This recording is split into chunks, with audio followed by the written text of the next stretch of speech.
Okay, thank you very much. So we are back. Let me share back my screen and then we'll continue. 1 second.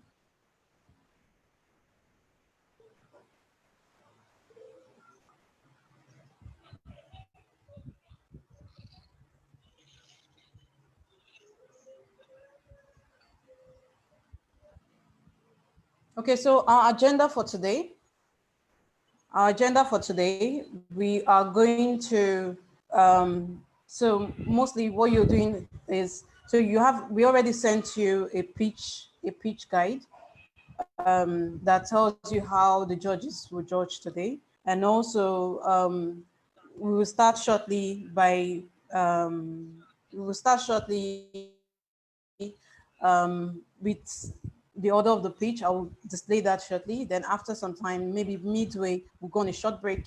Andrew is going to talk briefly about something within that short break. Then we'll also come back and continue the pitch. Then after that, we'll allow our judges to go into a breakout room to make a final decision.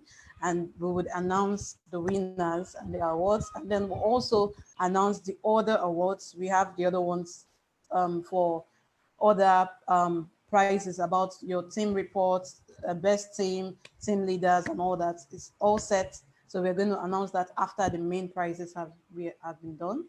So yes, that will be the order of today's agenda. So um, the next thing we're going to do today. Okay, so I know that all of you went through this innovation phase, which is called the design thinking. And at the end of it, you were able to come up with an innovative idea to addresses a problem within your community. And also it's meant to be like either a digital based solution or a solution that can be implementable online, but something that is going to be sustainable and also addresses one of the SDG goals and have potential even for scale. So after that entire process of 2 weeks innovation lab, here we are today in the final day. After 2 weeks of digital skill training and then another 2 weeks of Ignite design thinking and innovation. So today is the final day and we have our teams going to pitch, and then you have 2 minutes to pitch, 1 minute for Q&A and 1 minute for feedback. In that 2 minutes after you present, one of the judges will be assigned to each team. So the judge will ask you questions. If we have other judges who have questions, we'll add to it. But because we have only short time, so one judge per team member or per presenter, and then you will get feedback. What's more important in this pitch is not for you to say everything, but you want to make sure that you communicate the most important thing on time. Communicate those most important things. You don't have to say everything. So you have a very short time. It's a pitch. That's why you were taught how to create a pitch during your during your task in the design thinking phases. And then most importantly, again, take the feedback. The feedback is what you need the most in order to learn how to improve on your work. So the order of presentation, we are starting with team 1, then we'll go to team 2, team 3, and so on and so forth, up to team 49. Yeah, so that's what we're going to do today. Team 1, get set. Open up your presentation. We're going to unmute you shortly. But before I do that for team 1, one quick exercise again I want to do with you guys. Again, like I said, to ease. So if you had a generous fund to start any business of your choice, so let's say you met Dangote today or Bill Gates and you were given like any amount of money that you needed to start a business. Say there's a particular type of business you want to start and you are given money, all you need for that business. What business will it be? It doesn't matter. It could be it can be a current or an existing business. We would like to hear from you. If it's a current business or a current company, what type of company will it be? Is it Coca-Cola? Is it Pepsi? Is it Airbnb? Is it Zoom? Or is it what is particular thing you have in mind? So what would it be? What I'm going to do shortly, I want you to, okay, I see some people already. If you like to say something, so I know some people say what you have Amazon, Netflix, Apple, very good. So another thing I want you to do, I need two people who can tell us why they pick. So tell us what company is that and why they pick it. Raise your hand if you want to speak. I'm going to omit only two people, then we'll dive into our pitch. So do we have someone? Yes, Blessing. Okay, 1 second. I'm going to unmute Blessing. Two people.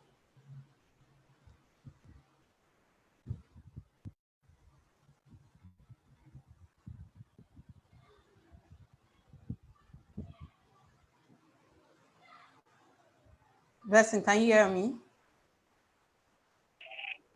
Yes, I can hear you, ma. Good morning. Okay, so yeah, good morning. Thank you. So tell us who you picked and why. Okay, so basically, I have a startup already called Positivity Land. It's a multimedia company that's it's a multimedia company that we provide multimedia service, digital service to companies and new business. So if I was to have a fund right now, basically I will invest it into my business to get a team and start up my multimedia company. That's basically what I would do. Okay, awesome. Thank you, Blessing. Please mute yourself back. So one other person, we have Elisha. The Blessing is going to start a multimedia company. Good. Elisha, can you hear us? Or hear me? Please tell us what that company is and why. Why, most importantly.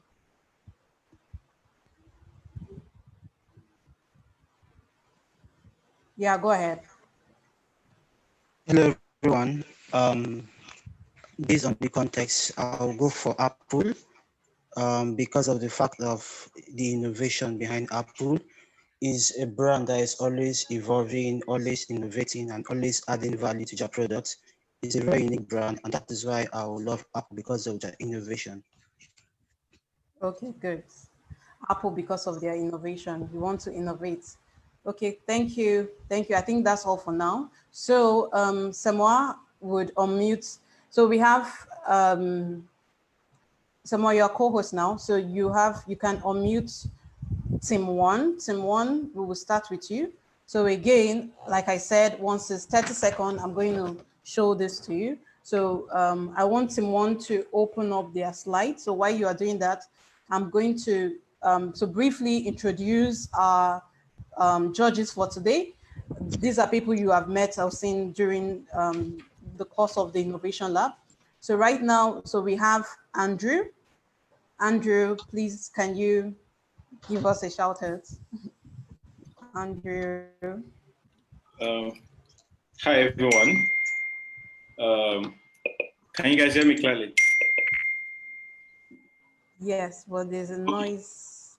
Okay, yes. So I'll just get that out. So hi, guys. It's interesting to be here again.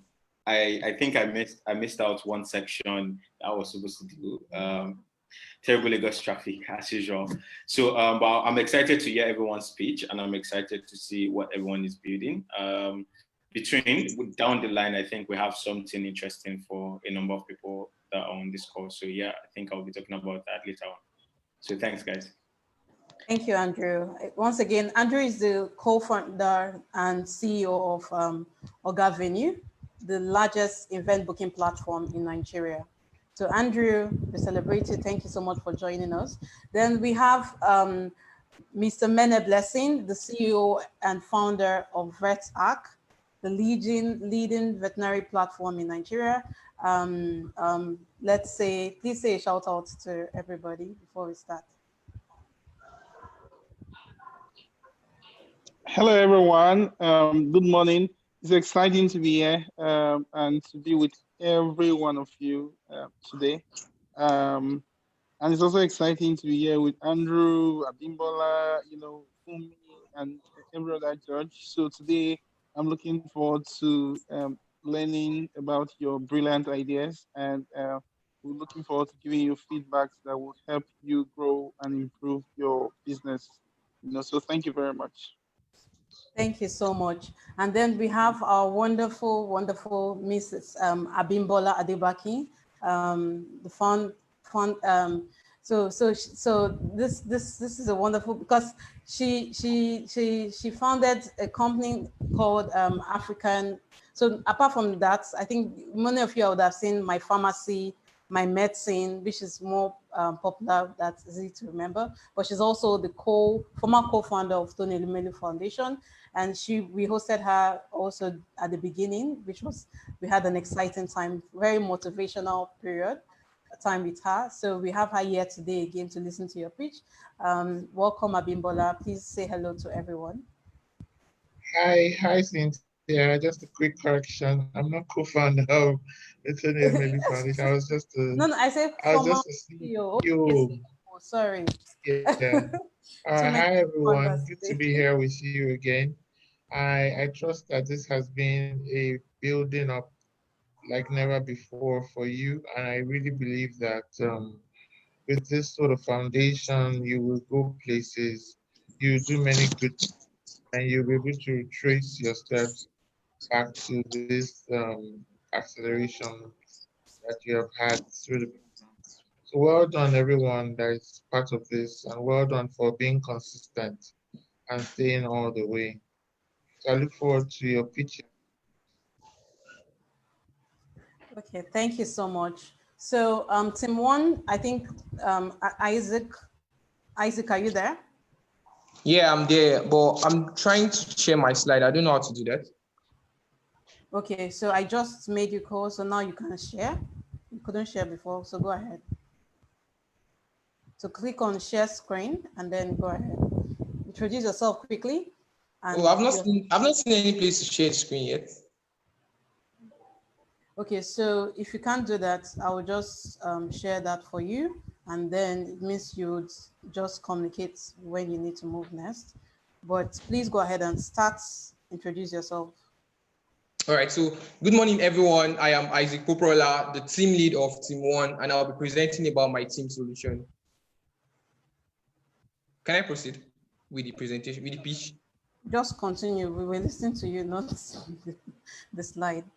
So we wanted you to make sure you have all those things ready, but since you don't have, I'm going to open up, but continue. Your time already starts now. All right, thank you.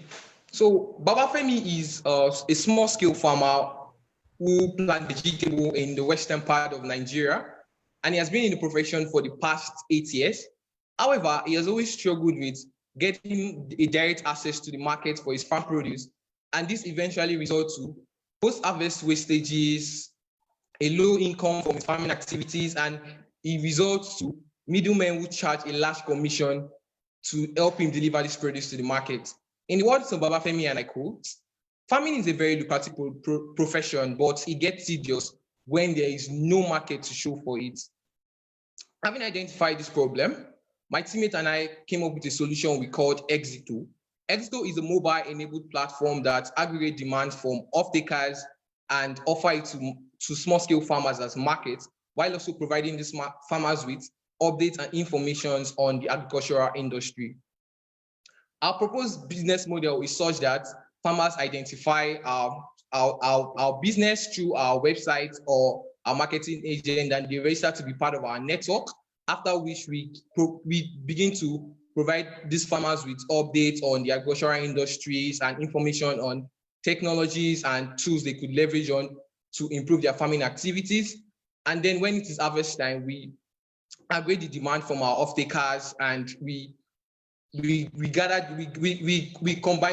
this demand, then we distribute it within our farmers, within our network, and after which we get the farm produce from the farmland, and we take them to our collection points where we package them and ensure that they are in good condition before we eventually distribute them. All this we do with a commission of 15% per unit price, whereby 1 unit price is equivalent to 1 kilogram. Considering briefly the impact of our business on the United Nations Sustainable Development Goals, we positively accelerate SDG goal 2, which is zero hunger, SDG goal 8, which is decent job and economic growth, and SDG goal 12, responsible consumption and production. Thank you. Good, Isaac. Thank you so much. So right now, I would leave it to. So we're going to start. Andrew, I'll hand over this to you. You have 1 minute to ask him question and also give him feedback. The next person will have either Abimbola or Blessing take over the next team. All right, awesome. So I heard your pitch, Isaac, but I think you're too fast and just a bit difficult trying to understand what you're saying. But just from the deck, 2 questions. One, how do you? I didn't understand your unit economics, right? So how do you make money? I know you mentioned 15%, which is equivalent to 1 kg. I'm not just clear. It's not clear. How do you make money? So does it mean if you sell corn worth of 10,000, you make 15% off that? So how does that affect the overall margin of this farmers themselves, right? That's the first question. Your unit economics, right? Then the second question is around distribution. How do you intend to get off-takers? Because I know you mentioned off-takers, you mentioned farmers, right? So how do you intend to get the off-takers? Because I think the farming is not the problem. All right. Thank you for the questions. I'll begin with the unit economics. So yeah, I mentioned 15% per unit price, where 1 unit price is equivalent to 1 kilogram. So I'm going to take in vegetable, for instance, because our ideal farmer is a vegetable farmer. So yeah, vegetable, one bed of vegetable is equivalent to 1 kilogram, and it is sold at 300 naira. So definitely for every 300 naira vegetable we're selling, we're getting 15% from it, which is 45 naira. So in the case whereby we're selling 100 beds of vegetables, which is equivalent to 100 kilogram, that is the total price by then will be 30,000 naira, and they were getting 15% from 30,000 naira, which is 45,000 naira. So yeah, but our commission is based on unit price, not just like the wholesale we are making per off-taker. I think that answers it. So I'm going to move on to the next questions. So yeah, to get customers, we are going to leverage on social media and traditional marketing channels. I mean, the rise of social media today is something that is it is interesting to watch out for. We have Facebook, Instagram, LinkedIn, Twitter. In fact, virtually through our social media platform, you can get to like advertise.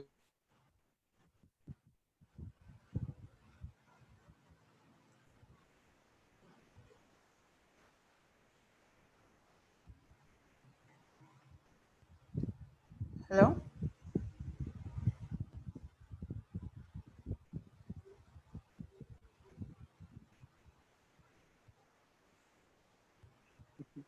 Isaac, are you there? People just called him. Okay. Village people just called his phone. So. Sorry about that. We're going to move to the next team. If Isaac, if you are not able to hear us, I think your time is up already. So team 2 should have been. Team 2, are you there?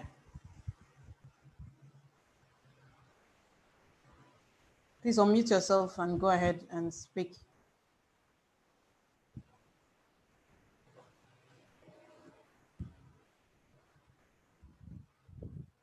So team 2, if we don't hear from you, then okay. Yeah, so I'm here. Yeah, I could not unmute, but I'm muted now. Okay. Will you share my slide for me, or should I share from here? So if you can, I think you should be. Samoa, did you make him co-host? Please make him co-host. Let him share by himself so that they can be able to control to the next one. Can you check if you can share your slides? Can you share your slide yourself right now? No, I can't share yet. Host. Okay, hold on. Let me check from here. Okay, yes. Try it again. I think you can now. Okay.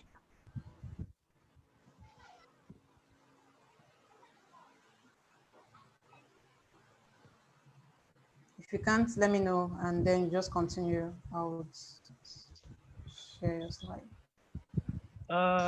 Okay, please, I'm trying to just check if I can share it from here.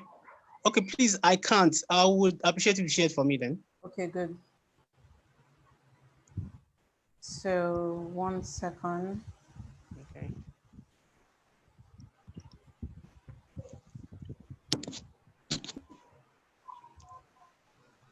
Yeah, so go ahead, start introduction. Your slide is already coming up. Okay. Hello, everyone. My name is Uche Kenneth Udekwe, and I'm introducing Blood Connect. Next slide. 4 years ago, I lost my sister-in-law, Dorcas Ideani, at childbirth due to the fact that the hospital that she was did not have access to blood bank and a particular medication called misoprostol. Unfortunately, I am not the only one in this condition. The United Nations have made it very clear that every year in Africa, about 570,000 people are lost as a result of blood shortages. Next slide. As a result of blood shortages and the lack of access to essential supplies. Now, what is the solution? Ladies and gentlemen, let me introduce you to Blood Connect. Blood Connect is a digital healthcare and smart logistics platform that delivers and then connects hospitals that have access to blood bank and other essential medication to those who do not have. And so how does it work? Our mobile platform contains a database of hospitals that have access to these supplies. And then for those who do not have, all they just need to do is give us a call, send an SMS, or reach out to us through our mobile application. And then through the use of our own logistics, we deliver this supply to the exact place in real time. Next slide. Our customers are hospitals, basic healthcare center, traditional birth attendants, clinic, and individuals in emergencies. Next slide. And then for our business model, we directly sell our blood bags to patients in emergency. And then using our logistics, we deliver life-saving supplies to these people in the exact location. And then we offer a fee charge for the logistics. Next slide. So what makes us different from other solutions out there is that we don't deliver blood banks alone, because we know that there are some other life-saving medication that are needed, such as oxygen, insulin, and how to find drug. We also Your deliver. time is up. Your time is up. Thank you. So it's going to be a hard stop. I'm sorry, because we have so many people pitching. So make sure you summarize the shortest one, and you have time shortly. So I'm going to give this to Abimbola. You have 1 minute to ask him question, then another 1 minute to give him feedback. Please. Hi, Uche. Is there any example you have that is similar to what you want to do? Like example of what exactly, please? Of a business that is already doing what you're doing or what you want to do? Is in Africa or in Nigeria? Sorry. Anywhere. Just give me an example. If it's in Nigeria, if it's in Africa. I've heard of a company that transport blood. Yeah, I've heard about that too. But I can't remember the name. Go ahead. Right? What is their name? Okay, sorry. So it's important for you to know your ecosystem. So Life Bank already does this, and all of the things you said they already do. And what I would like to know from you is if you think they're profitable. Because if they are profitable, then probably it's just a good thing to mimic them and say, oh, they're in Lagos, maybe they're just starting in Bayelsa. I will cover states or areas where they're not so that we can fill the market. Life Bank alone cannot address Nigeria. But if they're not profitable, I would have loved to see in your plan how you will be profitable as soon as possible, or how you have a sustainability plan to ensure that yours is not dependent on grants or things that might not be, viable or feasible. Maybe you had that already in other slides, but it didn't come through in your pitch, especially where you said this is how we're unique. Yes, so what makes us unique is that most of the ones that we've had up, the only thing they distribute is just blood. But from our research, I work in a basic health center. Blood is not the only essential supplies that people need during emergencies. They also need some life-saving medications such as oxygen, insulin, and some very hard-to-find drug, which is even what necessitated what we're doing, because I lost somebody because they could not find misoprostol in that hospital. And we felt that if there was a linkage, it would have been easier and our life would have been safe. Your time is up. I'm sorry again, I have to cut you. Please take that as a feedback. Take it as a feedback. We understand, we know you don't have enough time to explain all of this, but please take it as a feedback. So if you're going to preach, she already told you what are the most important key things that you need to bring forth during your pitch. Okay, so I'm going to move to team 3. So before I do that, I'm going to give our judges as a reminder, please use the sheet we sent to you to score the teams, and you have to score all teams, not just the one you are asked to ask questions. So while the pitch is going on, please use that to score. Okay, thank you very much. So we'll move to team 3. Team 3, are you ready? Yes, I'm ready. Good morning, everyone. My name is Israel. I am the Fentola from T3. And Israel, hold on. Do you have a slide or you would like to just present like that? Yes, we have a slide. Okay. And I would like to. Okay, will you ever share the slide from there? Yes, I can do that. 1 second. So is your signing? Is your signing? Signing? What's your team listen? Because what I'm seeing here, it said it's in the trash.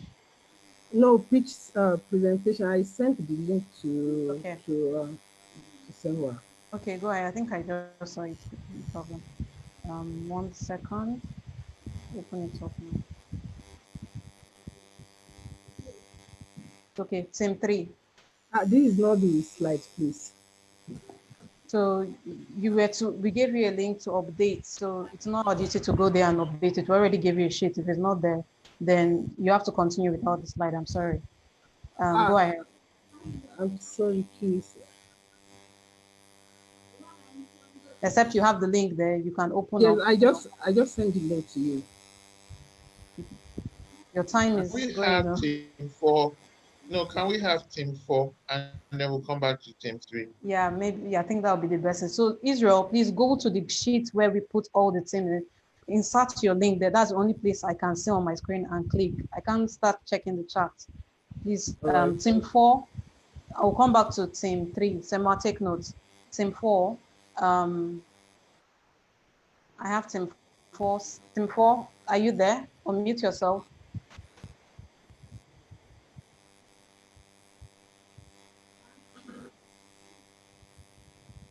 Sema, unmute team 4, please, as I'm opening up the slide.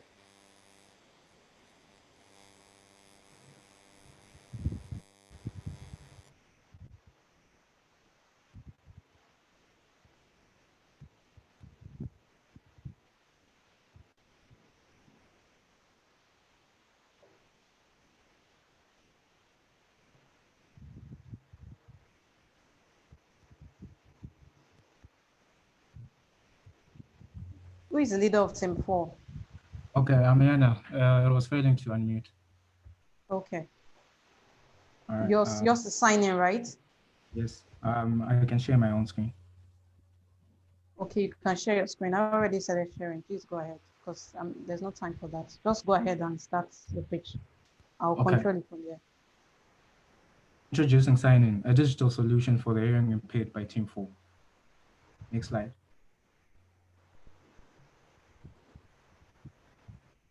Imagine you're Rachel, 23 years old, hearing impaired from birth, unemployed and currently dependent on family. Next slide.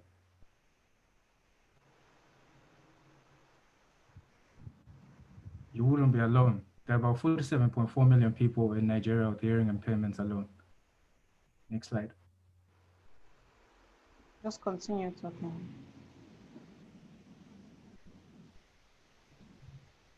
And this causes major problems, including the communication gap, which ultimately leads to poverty.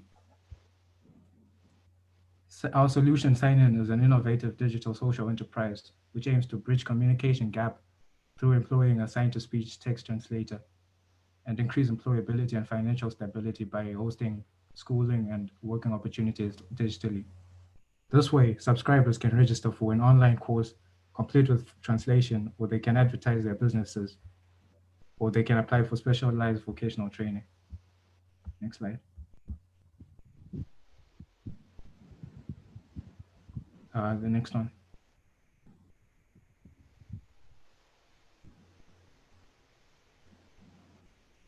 Just go ahead and continue your page. Okay. I don't know if it's dependent. I had prepared with my, okay. After 1 year, the digital sign-to-speech translator, we hope to have created it. And after 5 years, we hope to have created a physical hub for skills and training. Next slide. Our target market is the niche market of the hearing impaired. However, general populations are not excluded. Next slide. Our promotion and marketing strategy includes search engine optimization, as well as video tutorials and social media campaigning. Your time is up. Thank you. So I'm going to leave the Q&A to the question for the session to Mr. Blessing. Please ask him. You have 1 minute for questions and 1 minute for feedback.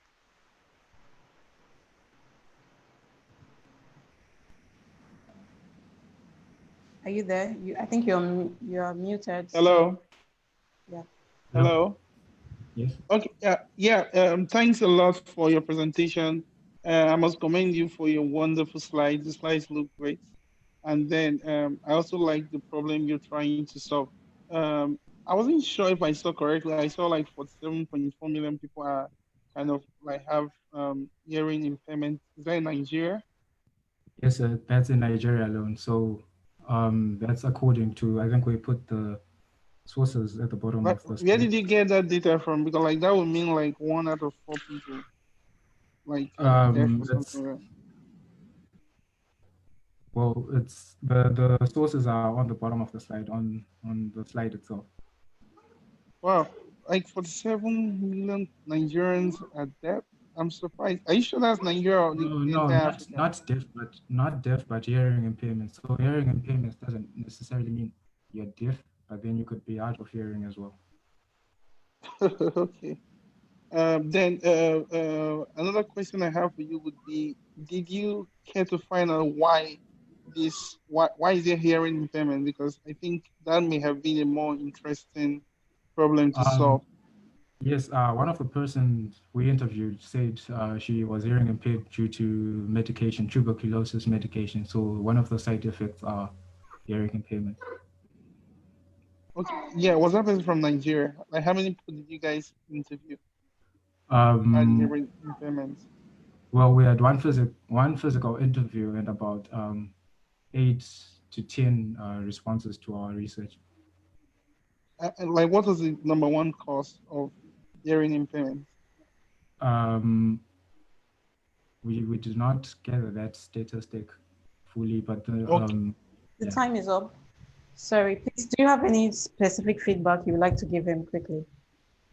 Yeah, so my number one feedback would be to preferably figure out why is hearing impairment a big issue?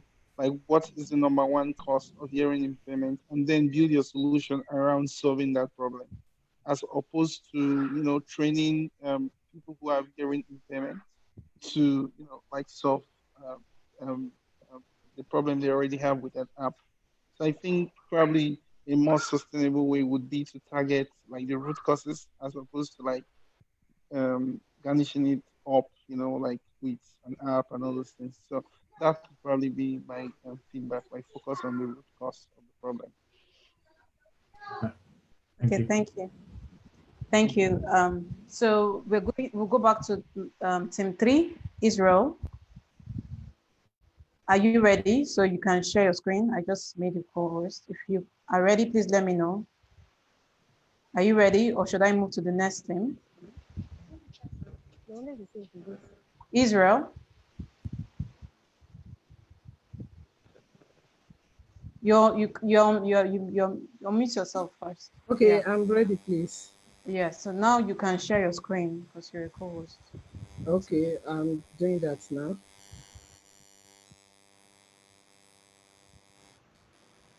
So this is coming team up. 3. We're going back to team 3. Is my screen up? Yeah, it's loading. Somebody up. So just go ahead and start while that is booting. Okay, my name is Israel Ayondola. I'm representing T3 on this innovation challenge. And then we are basically providing solution to the problem of unaffordability of uh, e-commerce platform and proper inventory management for SMEs in Nigeria.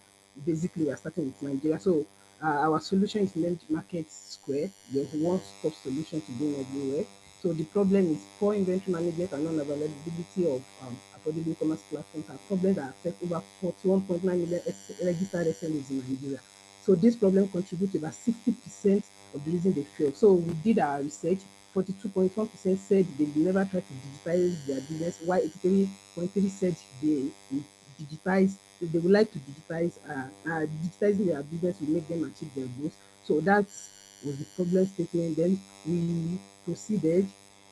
We proceeded to um, our personnel. So in the process of our interview, we spoke with a Doe who is a shoemaker, and his problem is that he has always been denied loans because of poor inventory management. Then he got his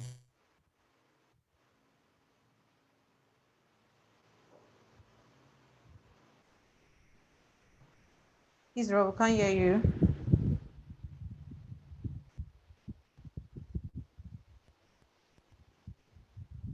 Are you there, Israel?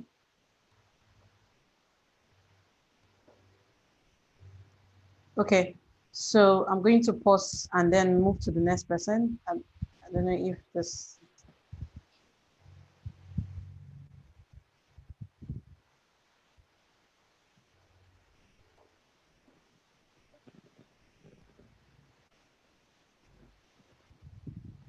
So Israel, SMEs revenue. Yes. we lost you and your time is up. So I'm going to give you another 30 seconds to just round up. Oh, I'm sorry, please. Can you hear me now? Yes, go ahead. Okay, this Just is the 30 solution we seconds. are this is the solution we are providing. To the problem of unaffordability of e-commerce platform and poor inventory management. So we are building a platform called Market Square. At the same time, we realize that the platform will contribute 22% growth to the GDP of Nigeria. We are starting with Nigeria, and then it will then Your these are time is up. prototype business. Your time Okay. is up. Your time is up. Sorry about that. Please take off your the screen.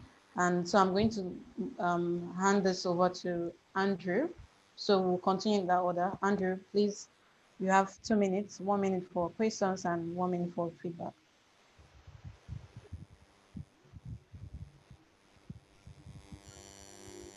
Andrew, you're mute in case you're speaking already.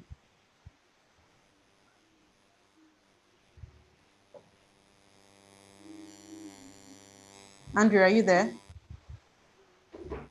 Okay. Wait, Okay. so I think I was muted. I couldn't unmute myself. Oh, really? Yes, but you just I think you just gave access to that.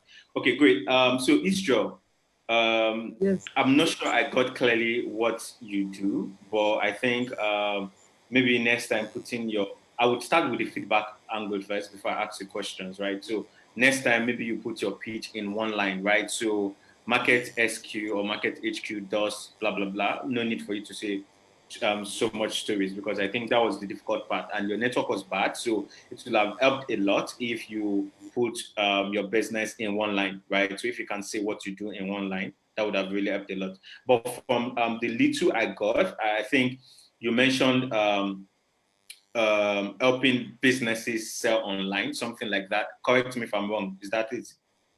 Yes, we are providing an affordable e-commerce Okay. platform. Okay, great, great. So when you say affordable, right? So what do you mean by affordable? That's one, right? Versus the current players, right? So what do you mean by affordable in terms of is it a marketplace? If it's a marketplace, how do you charge, right? So one, what do you mean by affordable? My questions now, you can just answer everything at a time. So one, what do you mean by affordable compared to, say, Jumia Marketplace and Konga, right? That still allows businesses sell on their platform. That, what do you mean by affordable? One. Then the second thing is, what is your revenue model? I think those two things. What do you mean by affordable? What's your revenue model? And what's your what are you looking to do in regards to distribution? Okay, thank you very much. For affordability, we are working towards having the platform as cheap as giving it for SMEs for maybe as cheap as 5,000 per year. And the difference between what we are proposing and what is available on Jumia is that Jumia is a store, while ours we are proposing a market. In fact, we are working on a marketplace where each business owner will be able to control their store themselves. They upload themselves, they control their inventory, everything themselves. Ours is just to provide the shop, kind of the shop for them, while they do the remaining things on their own. Then our revenue is from subscriptions from them, advertisements, and through the payment for some extra services will be offering, some extra functionalities will be offering for them. Those are the three basic ways of generating our revenue. Thank you.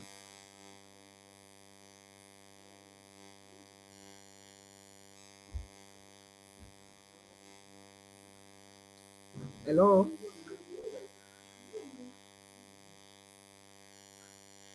Hello. I can't say anything again, please. You are muted. I can't hear you. Okay.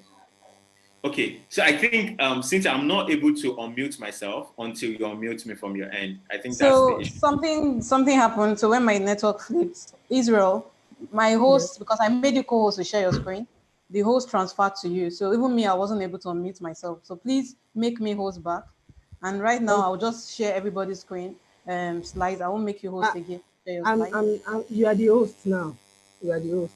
Okay, thank you.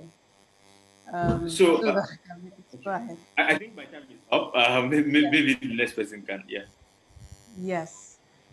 So we have so the next team that should be team six. Timsis, Abigail, or who is ready. So Samoa, you just unmute them, then I would share um, screen instead. Okay, so Israel, I'm not sure you made me host. Israel, click on more, click on, you see Cynthia Mene, click on more, then you click on make host. So because I still can, okay, good, thank you.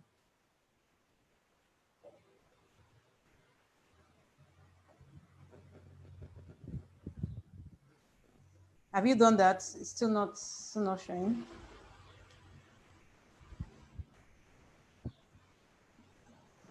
Yes, there you go. Okay, team six, are you ready? Yes, sir. Okay. Do you know that 9 out of 10 people aged between 21 and 65 say that they regret rushing into their career choices, with many of them picking a random university course because they don't know what to do, and even some just making a decision because they are running out of time? I don't know about you, but I also struggle with career choices. My name is Abigail Ibikunle, and I'm representing Team 6. We came up with a solution called Obam Career Hub, becoming the best version of yourself. Obam Career Hub is a mobile application that is designed for secondary school students to enhance informed career decision making and helping them to pursue their desired career choice, thus making them becoming the best version of themselves. This application is built with features such as taking aptitude tests, career choices, career option, plus you get to meet with a virtual career expert. Isn't that interesting? Our application is very much scalable. Aside that secondary school users can use it, it has potential to serve admission seekers, university students, recent graduates, plus working class that desire to switch their career. Now, Open Career Hub needs an average estimate of 1 million naira to be launched.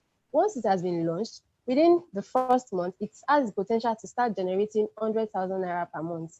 Now, by the time we incorporate our revenue models such as donations, in-app purchases, advertisement, basic and premium subscriptions, OBAM career application has the potential to make 1 million naira within 2 months. We have competitors such as Career Fitter and Career Guide. OBAM career application, making you the best version of yourself. Thank you very much. Thank you. That was perfect. Finished right on time. So please, the next judge, please take it up from there. I think it should be Abimbola right now.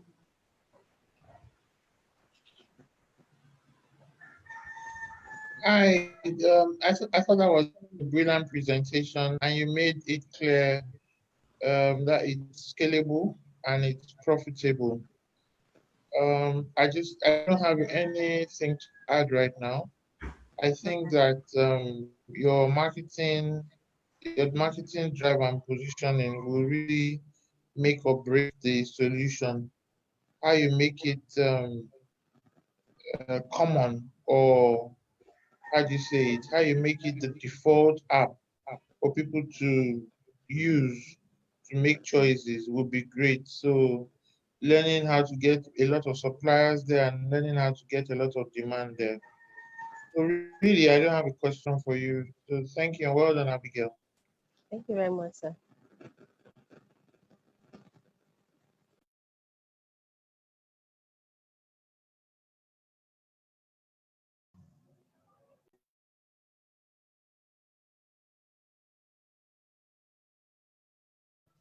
Cynthia, over to you. Seems you're muted. So sorry. I know I was asking if any other judges, any other of the judges have like a question or feedback to give. I didn't know I was muted. Okay, but we can move to the next team right now. So please, team 7, over to you. I think that should be Chris. Sema, please make sure to unmute them quickly. I'll just share your screen. Good morning. My name is Chris Jim, and I'll be speaking on behalf of Team 7. According to a World Bank report in 2019, 82% of people living in extreme poverty in Africa live in rural areas and earn what little money they have primarily from agriculture. Now, seeing this, we decided as a team to gain insight on how to better support these farmers in achieving economic viability and life above poverty. So we went on a survey and developed a persona we called Martha. Now, Martha is a rural farmer and she has 2 basic challenges. The first is on how to reach her desired customer base for profitability, and secondly, how to handle logistics. Our solution, hence, we developed a new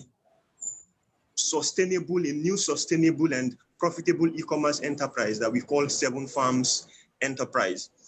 Basically, it is an online platform, and it admits 3 basic sets of people: the farmers, the buyers, and agents. The agents, basically, their job is to assist all farmers without the required technology or technological know-how. So we are, apart from the fact that we are helping reduce poverty in the lives of farmers and helping make quality natural food available, easily accessible to buyers, we are also helping create employment for these people who will serve as agents. Our business is built on e-commerce, agriculture, and logistics. So as long as the internet exists and as long as people are in need of agricultural products, profitability for 7 Farms Enterprise is most certain. Profitability basically will be based on commissions from facilitating trades or transactions between farmers and buyers, as well as from advertisements that will be made on the platform. In 1 year, we hope to have gained at least 2,000 subscribed farmers, 200 agents, 30,000 registered buyers, and not less than 500 transactions taking place in a day. Thank you very much. Okay, thank you. So I think over to you, Blessing. Any question and feedback? thank you for your presentation. It was, I think I liked it. And then I also liked the fact that you're talking about farming. Do you have ideas about who might be a competitor? Or, yes, sir. or any business out there who might be competing with you? Yes, sir, we do. Okay. We know of Farm Crowdy and some others. Okay. Farm Crowdy. So how are you going to beat Farm Crowdy? Okay. What we intend to do is not just to create this platform. Like I said, we have agents who will support farmers. We are talking about people in rural areas who do not have the access to the required technology. So we are providing, making conditions for agents to get on the platform. We already have a platform live, and the link is on our presentation. You can check it out. We have spaces for buyers and for agents. So these agents will support farmers, and we will also help them handle logistics. So all they have to do is make sure that they have their produce available, and every other thing will be taken care of, whether they have the access to the technology or not. Okay, I think I get that. From my knowledge of farming, okay, I want to give feedback now.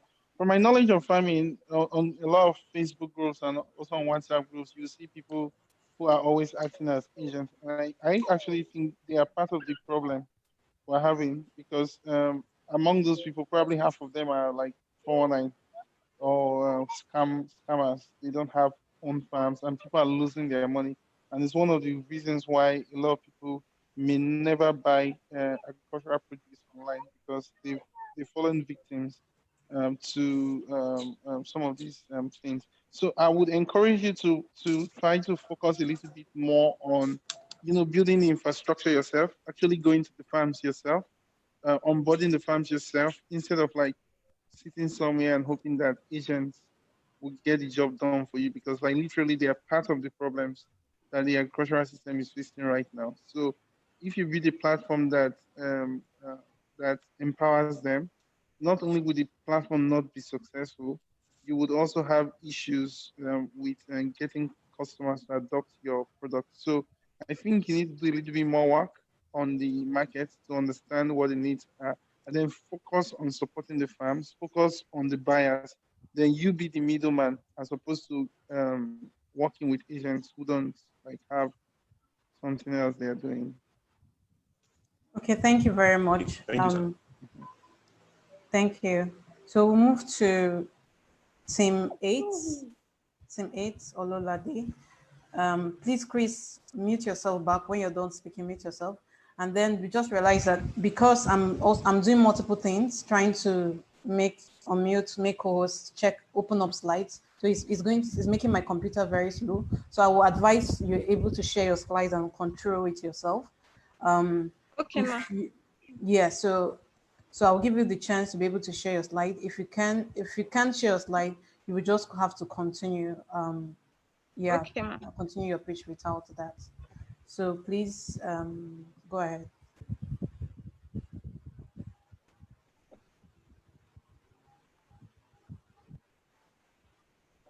Okay. Yes, you can see.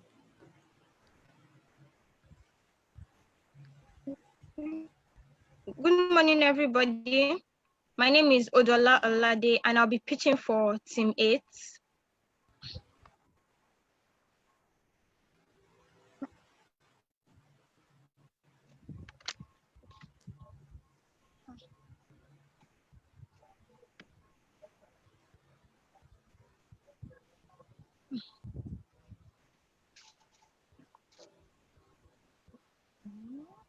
Yeah, can you continue speaking?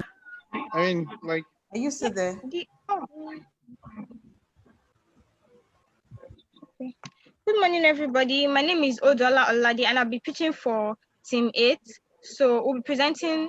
This is Sarata. Sarata is a mother of 1-year-old twins who just lost one of her twins to tetanus. Yearly, approximately 14 million children below the age of 5, like Jane, die every year worldwide. 70% of these deaths is caused by vaccine-preventable diseases.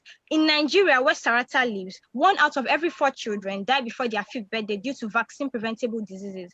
What are some of the problems we identified? Tendency of caregivers like Sarata to either delay or forget about their vaccination appointments, unavailability of reliable data to track vaccination per household. What is the way forward? The way forward we're offering is VAC Reminder. VAC Reminder is an application that tracks vaccination appointments and also reminds caregivers of their vaccination schedules. It also offers telehealth services and mapping of households to generate data. How does our app work? Our app is easy to navigate so that caregivers can register their children, can track their vaccination appointments, and to also generate a unique code for each child. We'll be using SMS, push notifications, and customized robocalls to remind caregivers of their vaccination appointments. One of the competitive advantages of our app is that it offers telehealth services so that caregivers can access care remotely. It can also train agents on how to map households per ward so that we can identify areas of incomplete vaccination. Our business model is to generate Your time income is up. through subscription. Your time is up. Your time is up. I'm sorry. So we have Fumi. Fumi was able to join us. Fumi, are you there? Please unmute yourself and just say hello. Then you have 2 minutes. All right. Thank you, Ololade. That was a good one. I was really looking forward to hear of your financial model because what you have there is a need and it's really going to help. So my question to you is, how do you even educate these mothers? Because it's most the illiterate moms that wouldn't go for their vaccinations. How do you plan to educate them? What is the reach? What are you providing? Okay, so after we train agents to map households with incomplete vaccination, we'll also train them with the adequate knowledge. They'll also go to those areas to train them because we know from our research that one of the reasons is because of inadequate education on the part of the caregivers. So when we identify those areas, we'll also train agents who can be community health extension workers that can educate these caregivers. Okay, all right, thank you. That'll be all. Thank you very much. So we'll move to team 10. Team 10, I guess, is Chikwereti. Are you there? I think you can share Hello. your screen. Yes, I think you can share your screen now. Go ahead.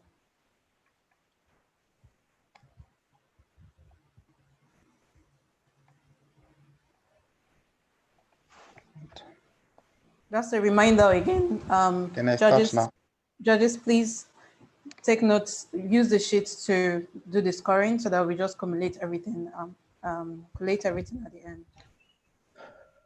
So your Can I time start? starts now. Go ahead. All right. Our solution is Farm Market Africa for zero waste and zero hunger.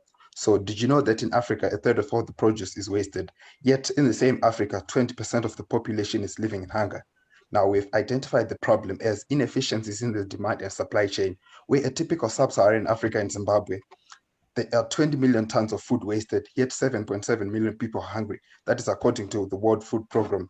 In Sub-Sahara and in Africa, 50% of the world produce is wasted, where this amount could feed 300 million people. That is the entire nation, that is the entire Africa. So now our solution is a marketplace designed to eradicate wastage of farm inputs, land, and farm produce for women and smallholder farmers in Africa by giving them access to premium markets for their produce and seamless way to purchase inputs, where their consultation services to give them insight on the inputs that they have bought. Now, this works as a 4-part stage. You visit the website, create an account, get access to live market prices and pest outbreaks and climate data. You saw your produce. Then we do the delivery for you, or you can buy produce from smallholder farmers that are near you where there's supply and demand. Now, this is the typical scenario for a farmer. They buy inputs, consult an agronomist not to waste, get inputs delivered, then you harvest. Then the market differentiation is that in the event that you're not able to sell your produce, we ensure that it is not wasted by reprocessing it and redrying it. We also offer consultation services for the inputs. Now, our revenue model is based on a commission-based in advertising, and also where smallholder farmers will also buy. Then our SDGs that are directed zero hunger, zero wastage by eliminating wastage. Our break-even point by our analysis is in the year 2. Then our prototype website is this, where farmers can go on. Wait, my network is a little bit slow. Farmers, they go on, they create a website, they create an account, or you can access consultation services, or you can go to the shop. Your time is up. Sorry. Through the shop, you just list your produce or buy inputs. That's all. Thank you. Okay. Thank you. So I think we've gone round. So we'll go back again to Andrew. Andrew, this is over to you. Okay, great. I think that was a good pitch. It's a good business. So I'm not so sure. And I think you were a bit quite clear on the product itself. I think it's a good one. So in terms of the problem you're trying to solve, it's a major problem, right? Which is relatable whether in Nigeria or in your country or wherever, like across Africa, and even especially in Africa, actually, the food waste is a big problem. So I think it's a good problem to solve for. But one question I have as regards that is, I think you need to be very clear on your revenue model, right? So you have a huge opportunity here to make lots of revenue if you can get it right. Right. So I heard you mentioning advertising and a bunch of other things. I highly doubt that should be what you should focus on.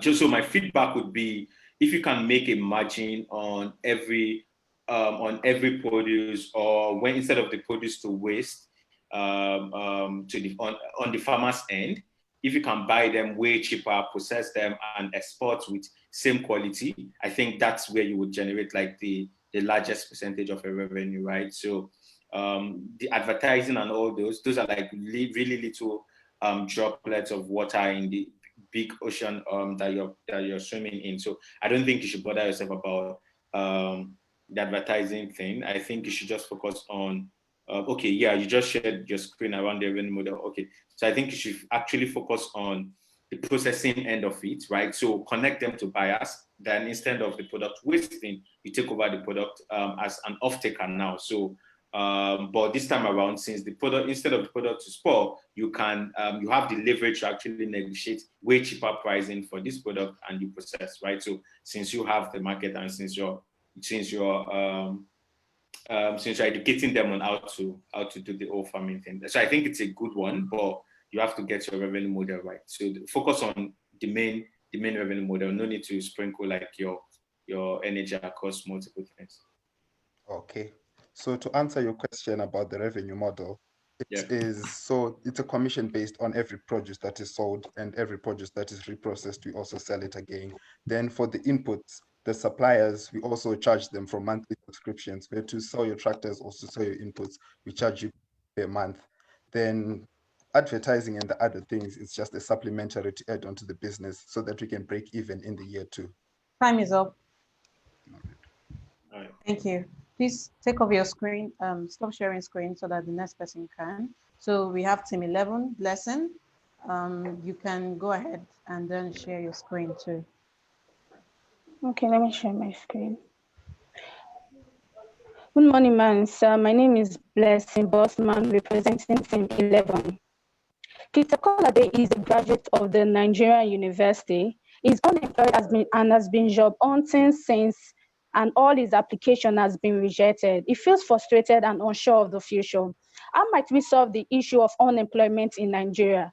This problem statement has driven my team and I to do critical thinking, problem solving, and design. In 2019, the rate of unemployment stood at 23%, which was over 25 million of the Nigerian youths. In the quarter of 2020, it increased with 4%. We found out that the reason for this high number was as a result of graduates not having the requisite skills needed for job placement. We reached out to undergraduates and graduates to find out what the issue could be, and we came up with a solution to this problem. Their pains were that school did not equip them with the practical knowledge they needed, and that left them unqualified. Understanding their pain points, we came up with a solution, which is Skill Up Nigeria. Skill Up Nigeria is an online and offline learning platform where youth, graduates and undergraduates can acquire the relevant skill needed to get a job and also aid their startup. With this, we'll be able to connect them to companies for internship and also provide opportunities for them. We are also addressing the SDG number 8 goal, which is decent work and economic growth, and also the number 4, which is quality education. Through this, we'll be able to generate revenue from our bootcamp, NYC program, courses, and workshops. Our team has a long-term goal to opening an online university where students can acquire digital courses and other relevant courses and also earn their professional degrees in it. We are ready to take up this project because this is something we are passionate about and we hope to see a better Nigeria. This is my team, Joshua, Prince, Seidu, and Tonkiri. Thank you. Awesome, awesome, right on time. So I think Abimbola, this should be for you. Hi, thanks, Blessing. I like your passion and I like the clarity of what you want to do. I'm not sure how it will make money because I haven't seen similar platforms make money. They're typically not high in traffic. So I was wondering how yours will make money. Are you going to be dependent on grants, or you think that people will on their own pay to use your platform? Okay, aside grants and other sponsorship we are going to get, we did a survey whereby the people were ready to pay for our solution. There's a high demand of knowledge in Nigeria right now. Everybody is buying online courses, and we are providing a platform where you can gain the relevant skills you need. So our courses, our boot camps, workshops, and all of that is going to generate revenue for us. And also the NYSC one-year program, we are also going to go in there and ensure that the people coming out from NYSC, they get the skills at an affordable rate. So imagine we have a lot of people around the country, they are acquiring this skill and are paying a certain amount for it. That will generate a lot of revenue for us. And aside that, both our boot camps in the university, our programs, courses, and grants, and all of that. Okay, it's a key area you need to really look at, please. I wouldn't like you to go to market and lose the passion and drive because you've not been able to make money. So be very clear on that from the beginning. If you're going for sponsorship and grants, if you're going to get faith-based organizations to say, okay, we will sponsor 50 of our youth in our church or 100 of our widows or so on. So please get that very clear. I have not seen a profitable platform that has this model. That's all I want to say. Okay, thank you very much. You, so the next team, Julius, go ahead. Go ahead and share your screen if you have your Good slides. morning, everybody. Good morning, everybody. Yes, I have it. Good morning, everybody. Good morning. Go ahead. I'm Aladi Julius Ayodich. I'm Aladi Julius Ayodich, the team lead of Team 12. The title of our pitch is Digital Independence Teacher Hiring for Children.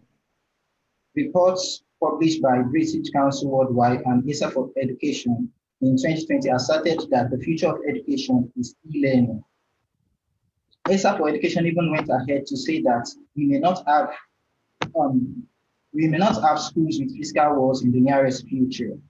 Now, another report by Cost Reviewed in 2015 stated that less than 15% of adults who buy online courses ever complete them. If the problem of uncompleted online courses is so prevalent in adults, what will be the case for children? Our research revealed that children are already following this detrimental trend. This is because children are easily distracted and do not have the discipline to focus on e-learning. Owing to the fact that e-learning is the future of education, our solution is to create a website where parents and guardians can easily hire digitally proficient teachers for their children. These teachers will use the latest digital tools to train children in an home lesson environment. Since our sustainability, since our clients will be paying directly for our services, sustainability should not be a problem. We would also generate income from web traffic, sponsors, and other subscriptions. Now, impact on SDG. Our solution will be addressing goal 4, quality education for future generation, and also will thrive on goal 10 of the SDG, reduce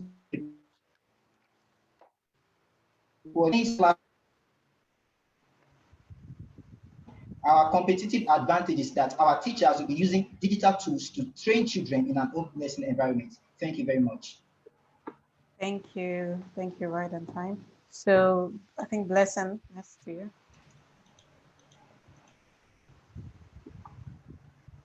And Maria, team 17, please get ready. Please put off your screen so that the next person can start up sharing their screen while the judge is asking you questions. Blessing, I think this is for you. Go ahead. Hello, Julius. Great job. Hello, sir. Yeah, you have identified a very important problem. And I can say that because I have kids and I know how hard it is for kids to concentrate. And then I think I recently just had to find someone who would, teach my child, for a small fee on a monthly basis. And to hear that that is exactly what you're going to do, I think you would succeed. I mean, I think you guys should definitely go ahead to implement this idea. If you do implement this idea, I think it will be highly successful. So I have nothing but praise, for your team and for your idea. Yeah. Thank you very much, sir. Mm-hmm. Thank you, sir. Yeah. Okay, thank you so much. So we'll move to the next team, team 17. Maria, you can go ahead. I'm unable to share my screen. I need him to. Can you turn off? So we want, how we're going to do it, I'm already reaching out to the next person. So immediately you're done talking, please turn off, stop sharing screen. So then the next person, please start sharing screen while the judge is asking the question. So it's easy for you to just start immediately. So Maria, I think you can do that right now. Go ahead. Yes.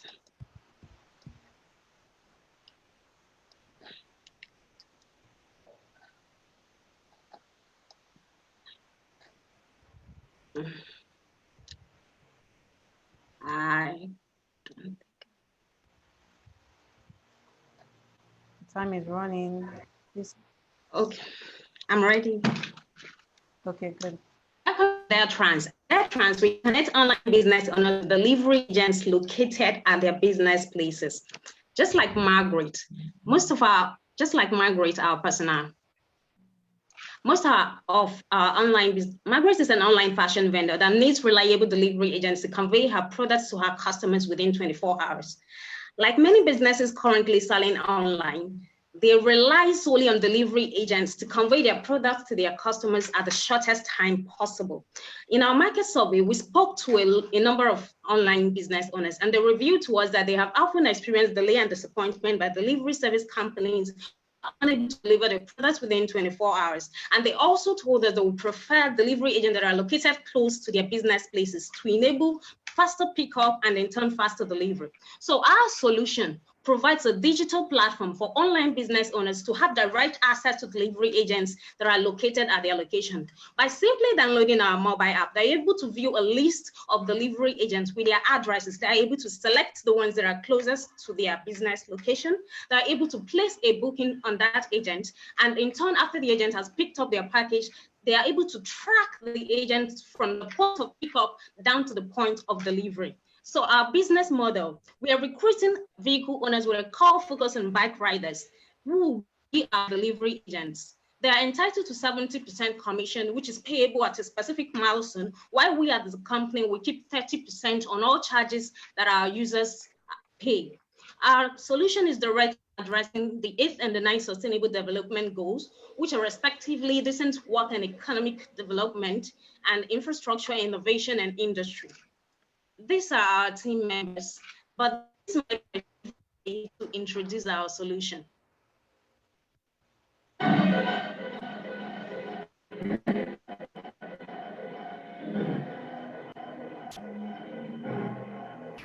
Your time is up, so how do you don't really have much time to. Thank you. Yes. So please stop sharing your screen, so that the next team 19, Etiwe, please start sharing your screen while the judge is asking Maria questions. So I think you should. Is it Fumi? Who spoke last? Was it Blessing? Yeah. So we should have Fumi. Fumi, this should be you. Thank you, Mariam, for this presentation. I think it's also a good to go delivery services and the fact that you can choose the one that is closest to you. I do a lot of deliveries, and even though I have someone close to me, I don't have someone close to the person they're delivering to. So if the person picking up can get the solution, I think it's a good way to go. So please just ensure you implement this model. Do you have it operating already? Is it an existing model? No, we just simply built our prototype in the demo video I was just about to play, but it's not existing at the moment. Okay, that's good. Well done. Thank you. So because you still have few minutes, do any other judge have like a feedback they would like to give Maria or Christian? Yes, I actually have a feedback. So when you're setting up businesses where you connect vendors with service providers, it's essential for you to think of the lifetime value of that relationship. There's nothing stopping the vendor and the service provider connecting off your platform. Therefore, your plans to earn 30% of the transaction just ends with the first one. So how are you going to ensure longevity of that relationship? It's something you must build into your business plan and anticipate that the first connection is the only time you make money. So any way that you can make sure your revenue is sustainable, think through that. So that was just my quick feedback. Thank you. All right, thank you very much, Mark. Regarding that, we're adopting the method. Can I answer that? We're adopting the method that freelance sites like freelancers are using. All others must be made through, and they have a bot that they are attached to keywords that you cannot make communications with the vendor outside the platform. So when our bots detect the fact. I'm sorry, your time is up. We need to move to the next person. So I have Etuwe, team 19. Etuwe, please go ahead, share screen. And while you are doing that, please I don't know why, I think she was already sharing her screen earlier. Etuwe, are you there?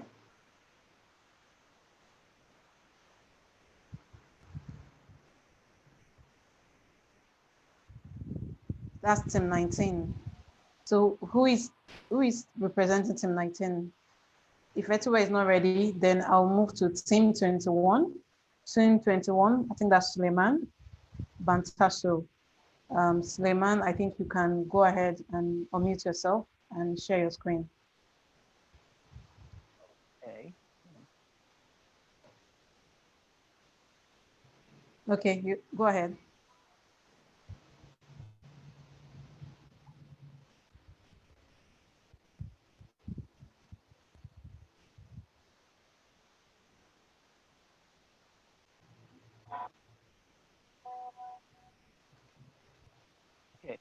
Okay. Can you hear me?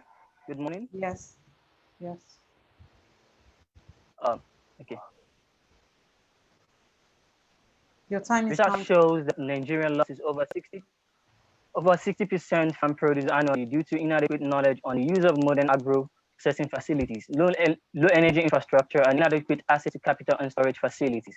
This has resulted in the production of over 20 million metric tons of agricultural waste that may pollute the environment. Meet Coco, a 35-year-old farmer with a lovely wife and 4 children. He makes meager wages from farming and selling his crops to the market women, but he loses a lot from the crop that get waste due to poor management and technical know-how, improper storage facility, and inadequate knowledge on managing waste. An assessment of potential availability of selected crop waste, such as maize, cassava, millet, sorghum, oil palm kernel, and cowpea, for possible conversion to a finished product, such as fish feed, poultry feed, and also fertilizer. AgroP is a social enterprise changing the narrative. We use the two-pronged approach to convert waste to wealth and enable access to funding. AgroP is working to address food loss through a chain of 3 opportunities, helping farmers access solutions to prevent crop waste, helping farmers access finance to drive market growth, and engaging global business to address their supply chain. We will be linking farmers with potential buyers to potential buyers and then generate additional income and then minimize their losses. We also want to improve the knowledge of farmers and support them to assess use technology, and practices that will significantly reduce the amount of food that is lost before getting to the consumer. We'll be generating our income by receiving 15%, by receiving 15%. We'll be generating our income by receiving 15% to 20% commission on all crop waste sold. We'll directly impact 50 farmers and indirectly impact 100 farmers and plan to expand in the next 1 year all across Nigeria by training, equipping and monitoring the farmers on crop wastage and also generating income. We are specifically addressing SDG Goal 1 and poverty in all Your its time is forms up. everywhere. Goal 2 and other. Your time is up. So Andrew will ask you a question, but before Andrew does that, please, can you stop sharing your screen so that Opeyemi can start? Then Andrew, over to you. Opeyemi, please go ahead and share your screen now. Okay, great. All right. Thank you, Suleiman, for the pitch. I think it's a big problem, like I mentioned earlier, and I like the fact that you mentioned some of the traction you already have. But just a quick feedback first. I think I'll do feedback before questions. So a quick feedback first would be that I personally don't think educating farmers is the solution to food waste. Not at all, right? So these farmers know how to farm more than you, right? A number of them have been farming for quite a long time. So I don't think education is the problem. I think being able to maybe buy off this product from them or being able to figure out a way to ensure this product doesn't go to waste, that is what you should be solving for, not necessarily education. I think that's just a quick feedback, right? Then the question I have for you is as regards your revenue model and how you look. What's your revenue model? One, I think time went off before you had the time to answer that, to talk about that. Your revenue model and how do you intend to go about distribution? I mean, how do you intend to actually solve this problem? How do you intend to connect to the farmers? You're muted, by the way. Okay, so if Suleiman unmuted himself, please don't mute yourself until we are done with you. I'm going to unmute you back. 1 second. Okay, yes, okay. The first thing is we collect this crop waste from farmers and look for manufacturers that produce fish feed, poultry feed, and also fertilizer. So from there, we will get sell the crop waste to those manufacturers. So after selling the crop waste, whatever amount they receive will be receiving 15 to 20% based on what they sold to the manufacturing company. So we are not the one converting the waste. The manufacturing companies are the one converting the waste. They just need the crop waste. They buy it at a cheaper rate and then convert it to what they want it to, either fish feed, poultry feed, or fertilizer. Your time is up. Thank you. Thank you. Your time is up. So you can mute yourself now. Then just as a, I just want you to take notes. Please do not mute yourself when your session is still on. So make sure you are done with the judge before you mute yourself so that I don't have to, because as you're done, I'm taking you out from host and you will not be able to unmute yourself if you go off record. So Opeyemi, over to you. I think this is team 19. Team 19, go ahead.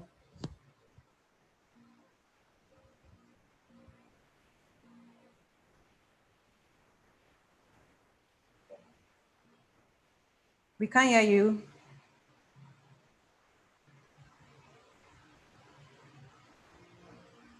Okay, I think team 19 might be having some challenge. So I would, team 19, please make sure you set your thing well. You're going to be last this time around. I've given you 2 chances. So I'm going to team 20. Let's go to team 22, Precious. I think Precious, you can share your screen now and unmute yourself. So Opeyemi, your last chance will be, I'll give you 1 last chance, but that will be at the end because I've given you 2 trials. Hello, good afternoon. Go ahead, good afternoon. Okay, yeah, my name is Akwesi Precious Rigo. I'm the presenter for team 22. Okay, we have a solution for rural women. We are empowering them to sell their products to urban and international markets. Okay, using myself as an example, I stay in Lagos currently, and we have a shortfall of local produce. in the sense that for an example, I would want Gary, that's cassava flakes, locally produced from Delta State, the south of Nigeria. But I can't get it. Why? Because I don't have a platform where I can get this produce easily. Okay. Apart from Gary, I also look for palm oil, good palm oil, and then I also look for coconut oil. And these are produce that are easily processed in South Delta State. Okay, so our solution, Jayoma International, is creating like a bridge, a link between local producers, the women, and then buyers in the urban and international market. Okay, our solution, I don't know if you can see my screen, please. Go ahead, we can, just that you're not moving, but go ahead.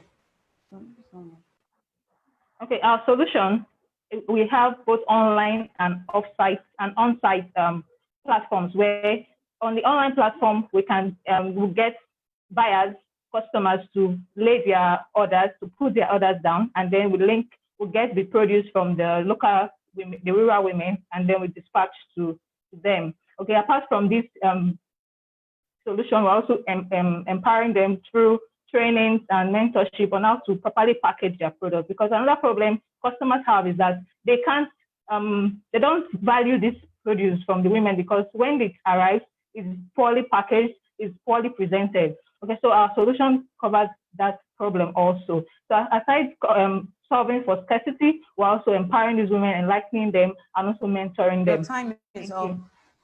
Your time is up. Okay, thank you. So please stop sharing your screen and then let the next team start sharing screen. I think team 24, while we move. Yeah, so I think the next person should please, we had Andrew, so I think this is for Abimbola. I hope I'm correct.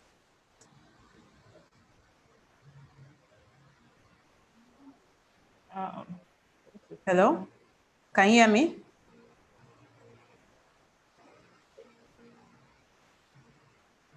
Hello? Can you hear me? Yes, I can hear you. Okay, please. I think you're the next person. I think Andrew took the last one, right? So you should Okay, I don't know when that is. All right, yeah. Thank you. That was team 22. Thank you for your solution to help rural women. Do you have an idea of the number you can handle in 1 year? And how do you think you will manage them?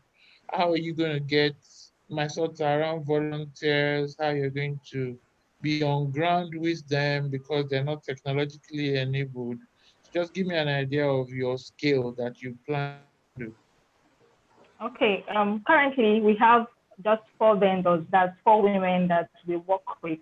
Okay, at the end of 1 year, we look forward to onboarding about 50 rural women to get their products and we sell. Okay, then for meeting with them, getting to meet with them since because of the distance, we also have virtual virtual platform. Okay, No, since they are fine. not technologically inclined. Okay. Yeah. So with 50 women, what volume of products will come out from them? And what is the feasibility of that as a business?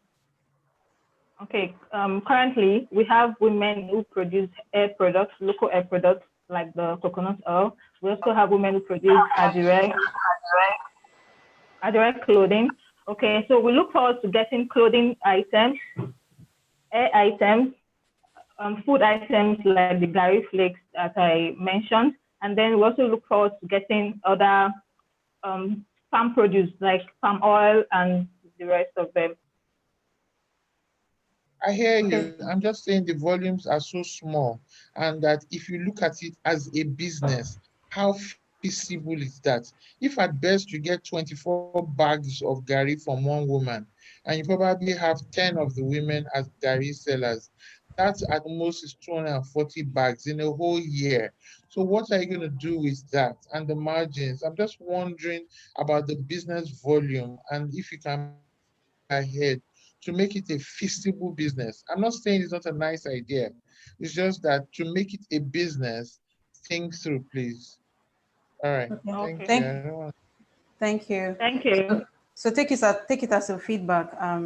Think about the feasibility of the business. Okay, so so the next team, that should be team 24, Daniel and Timothy. Go ahead.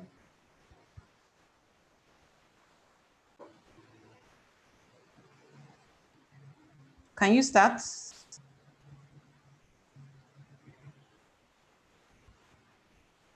Please, others take notes, because why the speaker, whoever is speaking before, once that person completes or gets done, I'm going to give you the opportunity to share your screen. So I would make sure you do that immediately. Don't wait until it's time for you to start speaking. So your time starts now. Please go ahead and speak.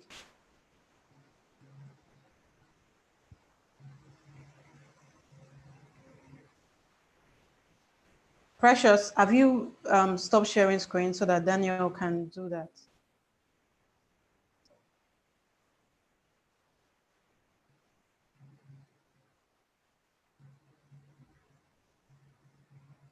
Timothy, are you here? Okay, hold on. I think I'll mute Timothy.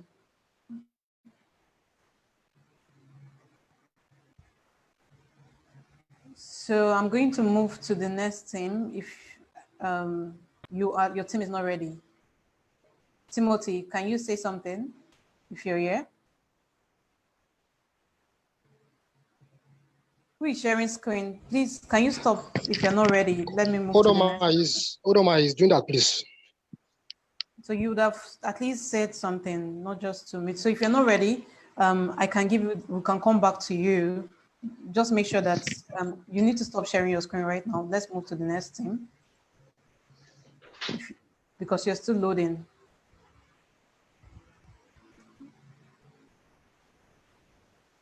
Okay, thank you for that. So team 27, that should be Joseph. Hello, could you please grant me permission to host my screen, please? Yes, 1 second, I'm doing that now. Joseph, yeah, you can go ahead. So we've skipped 24 and 26. Yes, so we skipped 24. So right now we are at 26. So Joseph is team 26. So we skipped team 19 and team 24. So now we have Joseph, team 26. Go ahead. All right. Right. Rape distress signal. Our problem statement. Rape is the menace in the society, and we seek to help control this with the use of an application that helps connect the individuals of the community in the fight against rape. In Nigeria, according to records from the Nigerian Police Force, an estimated number of at least 17,500 rape cases are recorded each year. Studies have shown that 91% of rape cases go unreported owing to the stigma inflicted by this. We seek to reduce the percentage of rape cases per year by giving individuals and victims a platform to raise their voices, be heard, and giving the required attention that is owed to them. In the two scenarios above, for either gender, rape is never an easy experience. And like it's impossible for a lion not to cannibalize, likewise, it's impossible to stop rape. With the use of an application that sensitizes you by providing valuable information on what to do in probable cases, and serves as a valuable tool that helps send out a distress signal with the click of a button to individuals nearby with an attachment of your location. Remember, internet is not a priority. How do we intend to implement this? By the implementation of an infrastructuralist mode of connectivity that uses devices people already have, their phones, to bring services through to the last mile, provided by RightMesh. RightMesh also provides a token for every connection made, an equivalent of 0.22 naira to the company. If 50 connections are made, 10 naira is made. For 1,000 connection, 10,000 is made. This is the passive income. Complementary to this, users can pay a bi-year or full-year usage fee of 800 to 1,600 naira to access the full features of the application, voice recording, IP addresses, and so on. This is our statistics. In a full year run, we are looking to achieve 3,500,000 naira in the full year. Our market size, the whole world. With the world as our market, we hope to achieve what with the what as a market and Your no time limit is on who up. can use it. All right. Your time is up. Thank you.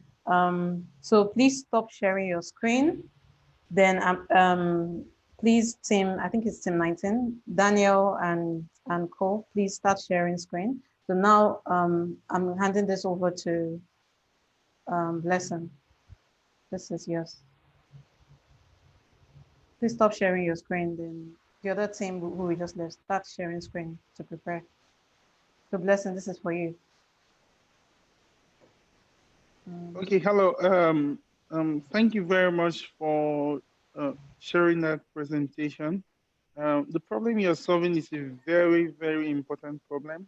And I just want to recognize that. And I think in terms of the solution, you're getting close. I don't know if you're there yet. And this is most likely going to be better off as a non-profit organization, because there are just some problems that are just far beyond money, right? Like generating sales from them, so I would recommend you to kind of make it like a non-profit and all that. Key question would be, how do you plan to reach out to these people? How do you plan to, like, what happens if you send an SMS?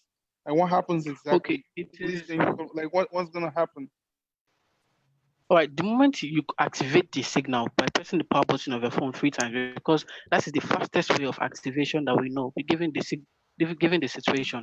So upon pressing that, you send out your location to the individuals in the nearest community to help them to lead help to you. 100. Okay. Yeah, I didn't get that. Do you mean that once an SMS is sent, you're going to alert their family members that something is happening to them?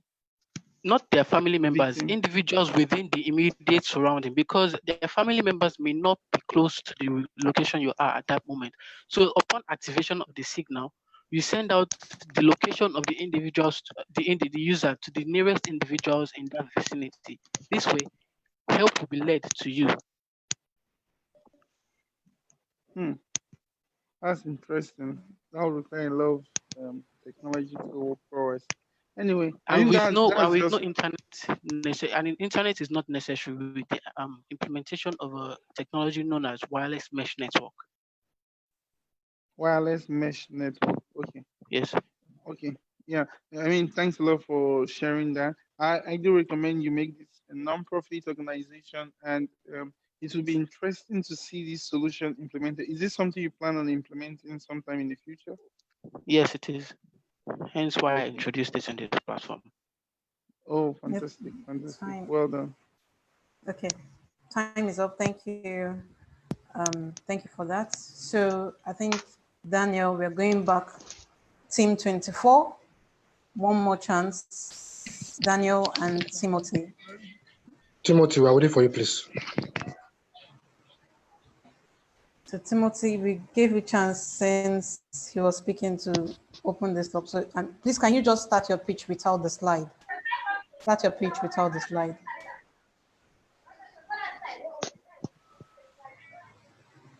Timothy?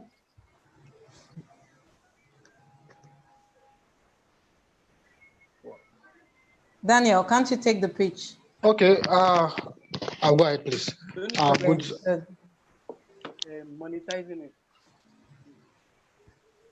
Can I go ahead? Okay. Go ahead. Good afternoon. My name is Daniel from Team 24. We are working on the construction and the operation of a concentrated solar power grid system in Nigeria. We noticed that Nigeria current grid is currently at 8,000 megawatts, which is actually limited to empower SME and businesses to thrive. And also from records from World Bank and other relevant agencies, Nigeria needs a total of 160,000 megawatts to comfortably meet its demands and to allow for economic innovation and to improve our GDP. So we, the innovators, we intend to design a system that will meet the current need by generating a total of 100,000 megawatts of electricity to meet the need of Nigeria. How do our solution is that after design the system, we start up with we incorporate a prepaid meter to our customers, on which we will be charging them on a monthly basis to supply them a required amount of energy to meet their need. Based on the UN SDG goals, we are meeting 4 goals, which is the clean energy and affordable energy, also sustainable city, innovation industry, and the last one I don't have it offhand here. That is what we are working on. Thank you. Thank you so much, Daniel. Over to, I think, Fumi. This should be for you. Any question and feedback? All right, so thank you, Daniel, for that presentation. It was quite clear. But then I have a concern. How do you plan to bill the people? We have situations where they just give us estimated bills. So how do you plan to run that and ensure that people are paying the bills? And also, we know that when you install a solar grid, when you go to the office, it becomes unuseful to the people in the homes. How do you plan to maximize this use? Okay, as an upcoming business, we plan to actually get the prepaid meter installed for them, which can be remotely controlled from our end, like the way the GoTV and other, I'm sorry for mentioning name, please, how they operate, where you pay and then they activate you and you can comfortably run your business. Secondly, the cost of electricity in Nigeria is extremely high. Looking at the less amount of energy, the less amount of electricity we generate, it cannot meet the required needs. So what they do is that they will give you the highest bidder collects the more power, while those who don't have the money they need are forced to. Are you with me, please? Yes, go ahead. So they give to those, so they give to those who pay more, they give you. So if you are paying less, they don't care about you. Like where I stay, they give us 3 hours of light a day, and it doesn't concern them because they said that we don't have 80% of perimeter in where I stay. So that is what we hope to do. Okay. Any other feedback or question? We still have 30 seconds.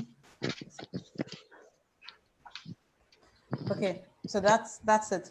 So we've done, this is most part of it. We still have a few more people to take. So before we move to the rest, Victor, I think you are next, but can you mute yourself back until we are done?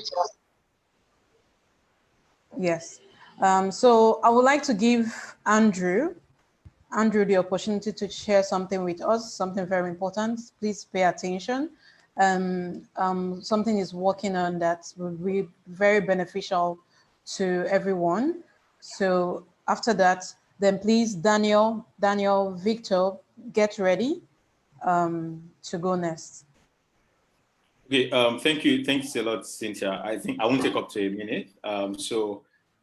We're rolling out a new product called Lenko. So it's digital banking for businesses. So we're making banking way easier for businesses, right? So a lot of people on this call have businesses, and I know for sure that many of us have very terrible experiences with our current bankers, right? So we're rolling out a product called Lenko.co. So since we are also on this program, we're giving everyone that joins our wait list today 3 months free transfer. So it means like if you sign up your business, if you join our wait list now and you sign up your business once we roll out in September, you'll make all transfers from your business account for free for the first 3 months. So outside the fact that you're making your transfers for free, that's like on the side for being on this program.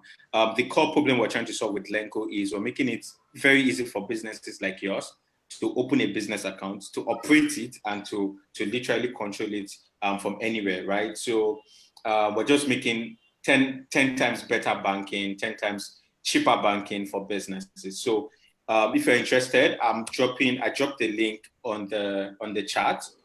you can just put, to join the wait list, you can just put your name, then put #Inspire Africa.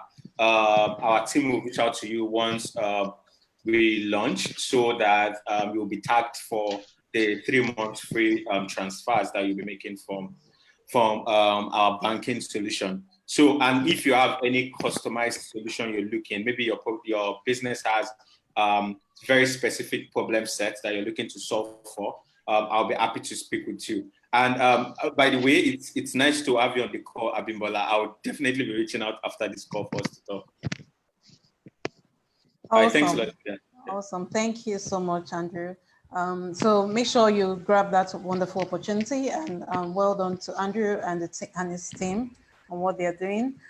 So we have Daniel, Victor, Daniel, you're going next. Please share your screen if you're ready. I think you should be able to do that now. So yeah, go ahead. Team Daniel, Victor, that's team 29.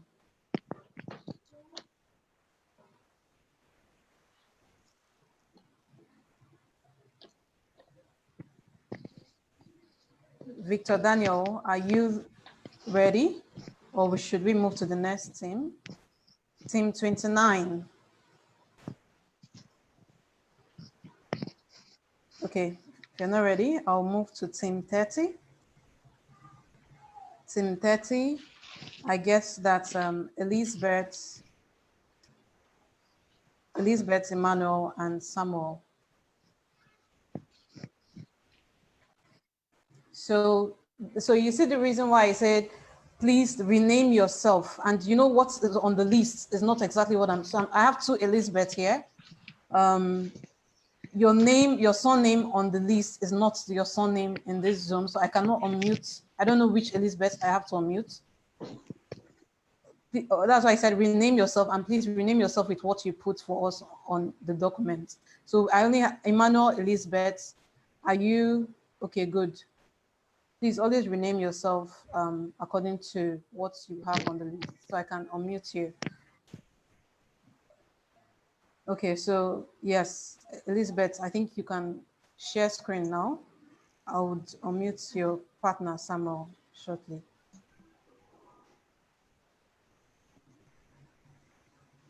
Yeah, right. This. So who is meant to share screen, you or Samuel? Which of you will be pitching? Good. I think it's Samuel that would share the screen. So is it Samuel Greg? Because what is here is Samuel Greg, and what is on my list is Samuel Waitatu. Samuel, are you there?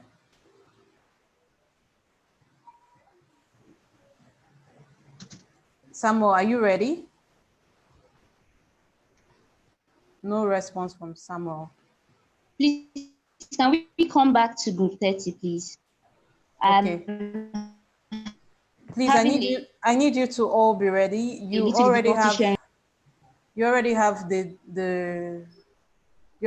the description on your like who is going next. You have the list already. So please make sure that you are prepared when it's time, because I won't be giving more than 2 chances anymore again.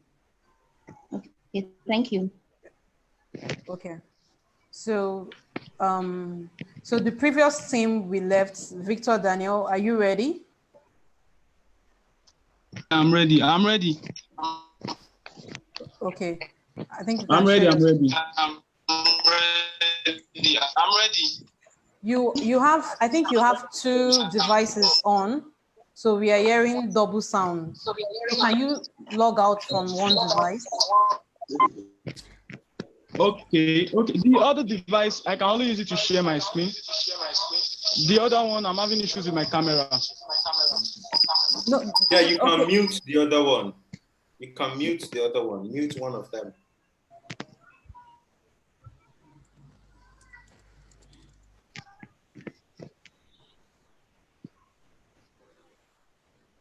We can't hear you. So I think the one, which of them can you use to speak?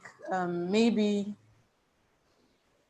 the one you can use to speak, you're muted. Then the one you can use to share screen, you can.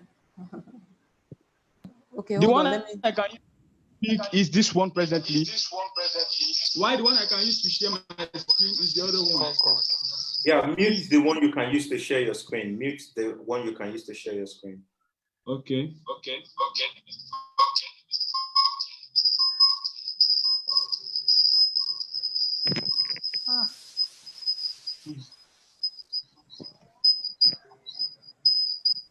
Okay, all right. Keep the phone a bit distant from the one you're using to share your screen. Okay, all right. All right, is it okay now? Is it okay now? We can still hear it. It's still echoing. I don't know. Can we keep the phone away from the one that you muted? Hello, can I allow a team member to share the screen for me? Yes, please do that. So you need to off one device. You can't have two devices close to each other. Which Or will team you let member me do you share my want to share? screen, please? Okay, no problem. Let me get yours. Okay, thank you very much.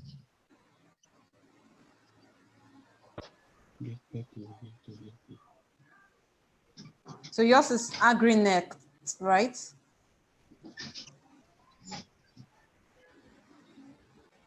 Daniel, yours is AgriNet, right? Yes, AgriNet, thank you very much. Okay, so I need you to start. Okay. Welcome to Team 29 pitch presentation. The name of our sustainable enterprise solution is tagged AgriNet. The issue of long chains of middlemen and transportation has been one of the major issues ravaging the agricultural sector in Nigeria and globally. Here is a persona of a farmer who is still unable to meet with the right customers that is in need of his farm produce.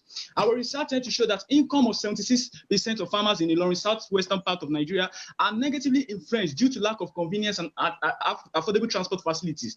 Here is a storyboard that tends to depict how AgriNet tends to solve this problem. Please, can you move on, please, to show our video demonstration to display how our platform works as well as our prototype. I'm sorry, Daniel. So my screen is going very slow because I have multiple this I'm working on. So that's why I preferred you share your screen, but you need to wait a little bit. Let's see if it will load. Daniel, I think you can pitch Okay. without the deck, by the way. Okay, as I said earlier, please, can you move on to the video demonstration to display how our platform works as well as our prototype? I've talked about this. Thank you very much. Okay.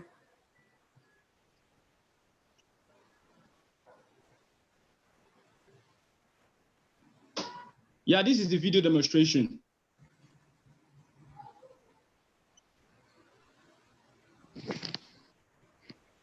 I can't play it.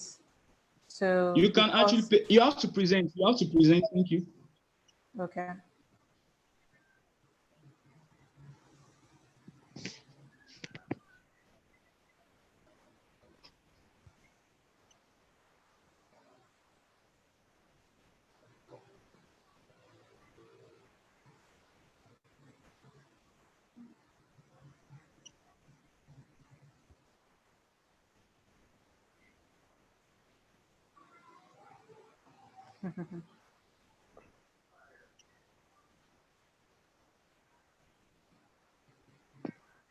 So I'm not so sure.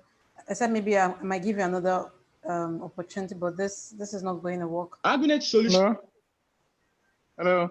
I think he should just pitch without this because this happens many times. So just pitch without it. So, and your time is already up. But I'm going to give you one more chance to go over again. So while you're pitching, so pitch as though you are not, forget about the slide. And then if there's any opportunity for me to play it, I'm going to play it. Go ahead. Okay, it's already working. So good for you.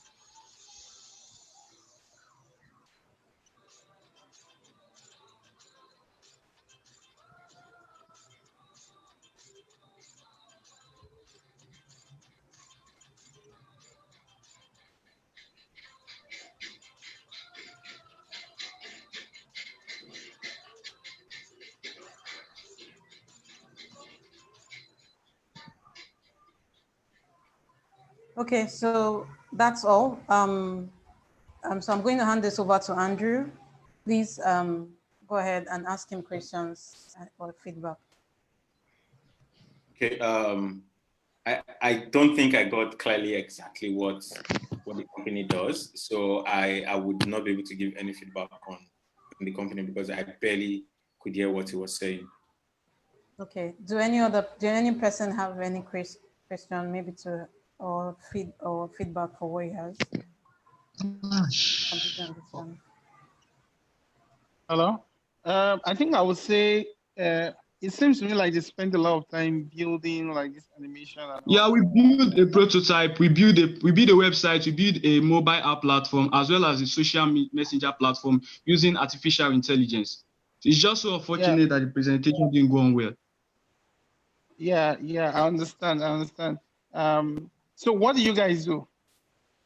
Actually, we tend to like connect farmers, that is smallholder farmers, to customers, that is their buyers, using artificial intelligence messenger platform. As well, we created a mobile app platform that we tend to like connect the farmers with the transport, our partner transport agencies that we tend to like convey their produce directly to the customers. So how many customers did you interview? Actually, we interviewed more than 50. We used Google survey form to interview about 50, and they were telling us that one major problem they have is actually getting transportation, a good and affordable transportation facilities and vehicle, and as well they need a platform that they can tend to like advertise and market their products. That is why it is an e-commerce platform that tends to like carry out such that tend to like solve such problem. So you have an e-commerce platform that has farmers and also has transporters. Yeah. Together. The mobile app. Okay. So hold on, Victor, hold on. I think you're too focused on the solution you're building and not necessarily even explaining what the problem is, right? So my question for you, based on what you said, is what is the place of the artificial intelligence that you said you built? What's artificial intelligence doing in your solution currently? How does it help? One line answer, please. One line answer. Due to the fact that most of these farmers are illiterate, the artificial intelligence will tend to like act like when you want to like, I want to buy yam, the artificial intelligence will tend to like correct that and show you the particular good that is present on the social messenger platform. Got it. Can you hear me? All right. Thank you. That's all. Thank you very much. So we'll move to the next team, Keisha, team 35, Keisha German. Please go ahead and share your screen. And then when you're done, we'll go back to team 30. Team 30, Emmanuel and Samuel, are you ready? If you're ready, please get set. After team 35, you go next. So go ahead, Keisha. Imagine a world in which every single person on the planet is given free access to the sum of all human knowledge. And I quote this from American Internet Entrepreneur Jimmy Wales. Good afternoon, everyone. My name is Keisha German. I'm from Malawi, and I'm here to present the pitch deck for Team 35. Maluso, providing digital growth at your pace.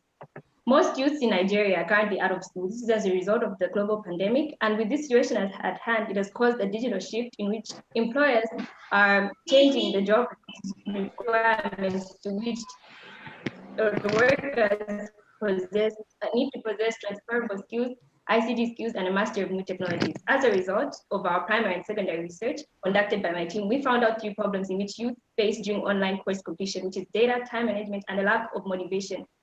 As online courses offer, they go through low social interaction.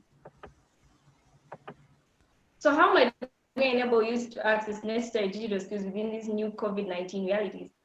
We hope to advance SDG 4, quality education, and SDG 8, decent work and economic growth, through an online digital skills learning platform known as Maluso, which is designed to encourage online skills program completion through an immersive experience. We will offer in-app incentives that unlock special benefits, affordable price, and a peer-to-peer learning model. How will Maluso get money? Maluso will charge its users. We are targeting at 50,000 users in the span of 2 years, and they will pay an average fee of $10, which will give us an estimated revenue of 500,000 US dollars. Our market strategy will be based on our target market, which is youth aged 15 to 35, and we will partner up with their universities. And through this, we are going to establish campus ambassadors that will market for us, as well as we'll set up a website, content marketing, and search engine optimization. This is our video. As You our don't have project. it. The time is up. Okay. Thank you so much. Yes. So please stop sharing your screen first. Second, I think Elizabeth, Team 30, please start sharing your screen, and then I'll hand this over to Abimbola. So Keisha, Abimbola will give you question, ask you a question or give you a feedback.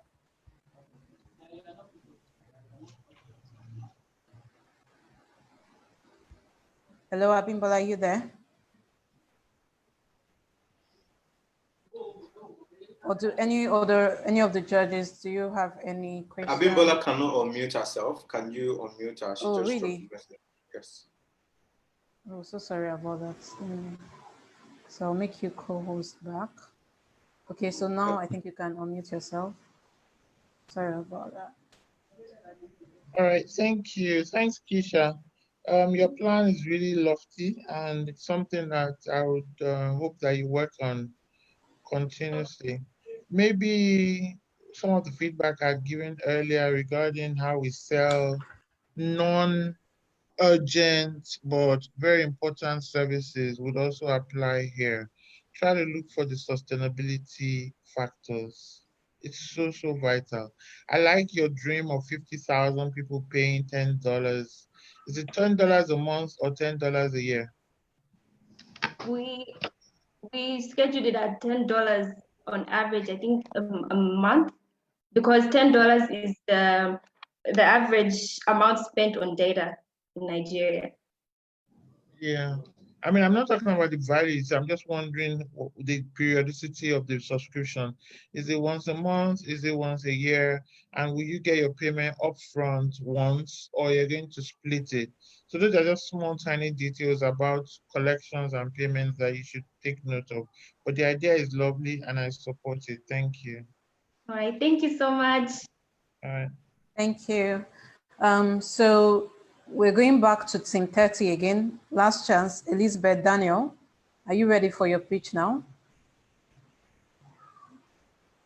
Elizabeth, sorry, I mean Emmanuel Elizabeth, Team 30. Are you ready?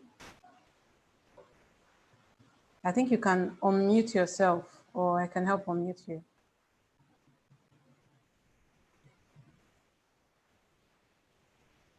Emmanuel Elizabeth. Are you there? Okay, I can hear you, ma'am. I'm here. Go ahead. Go ahead. Yeah, and do your pitch.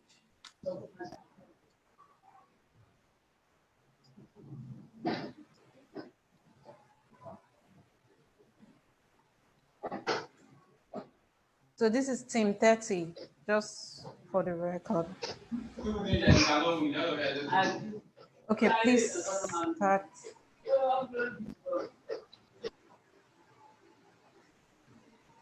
Elizabeth, please start. Your time is already running. Okay. Good afternoon. I'm Elizabeth from Team 30. I believe everyone on this call has gone through university education at one point or the other. I'm currently undertaking mine. And I want to ask, how did it feel on your first day with the dreams and aspirations that you have about the dream job you want, and then the dream job you want to have, and the dream life you have after graduation? How did it feel when you got into your lecture theater and found out that there is actually little to no relevance to what you're learning in your school curriculum and what is required in the market? And how did you feel when you found out that the option that is before you is to either leave school or is to either leave school to skill up or stay on campus and get a certificate that is definitely or probably not useful? I'm sure that doesn't sound so well. Now, what if you have an option of getting to skill up and still learning and still being in campus, getting to skill up and still not leaving your education, not forfeiting your studentship? I believe that sounds great. And that is what we intend to do at MindTech, to provide undergraduates across campuses in Nigeria with skills needed by SMEs and startups, and outsourcing them to those SMEs and startups. We believe that this will bridge the skill gap problem, empower the students, and make affordable digital and tech services affordable to organizations. Thank you. Okay, thank you. Thank you for being right on time. So please, first of all, stop sharing your screen so that we can give Team 37 or Lauren Rutoba to start sharing the screen. While our judge, the next person, please take over from here. I think Blessing, over to you.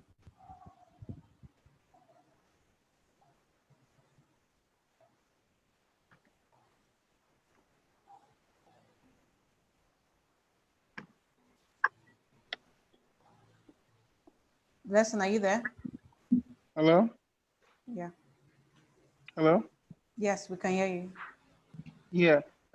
So I think my first question would be, if you are going to define the problem you solve and the solution you solve in like one sentence, what would that be?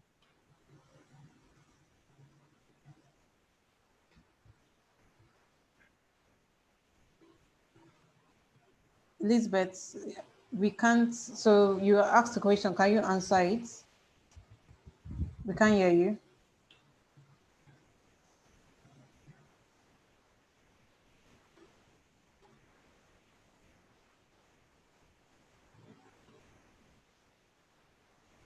Elizabeth, are you there?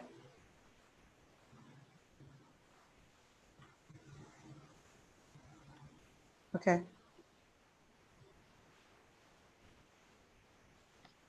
That was Team 37, right? Yeah, we just moved to the next. Okay. We just moved to the next team. So the next team is team. Okay, no, that Elizabeth was team 30. Sorry about that. Elizabeth was team 30. So now we're going to have team 37. Team 37 is Oloruntoba Agbola.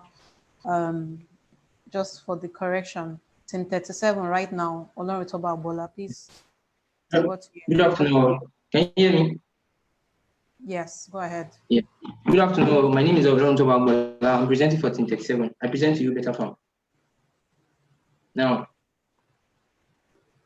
in our interview with small-scale farmers in Rwanda, we discovered that 60% of these farmers with over 10 to 30 years of experience in farming are still using traditional system of farming and a low market distribution network. In fact, we discovered percent of household farming in Rwanda currently face problems related to agriculture productivity, which include low crop production, profitability due to lack of skills, low financial capacity, lack of access to modern farming technology and market. Also, in these same statistics by National Institute of Statistics in Rwanda, also 46% of households in Rwanda do not have sufficient food due to direct and indirect effect of low crop production and profitability. So this presents to us Farm Better. Now, Farm Better is significantly improving arable crops production and its profitability in Rwanda. Farm Better is an agro-social enterprise that is primarily focused on small-scale arable crops farmers through increasing their farm input, loans,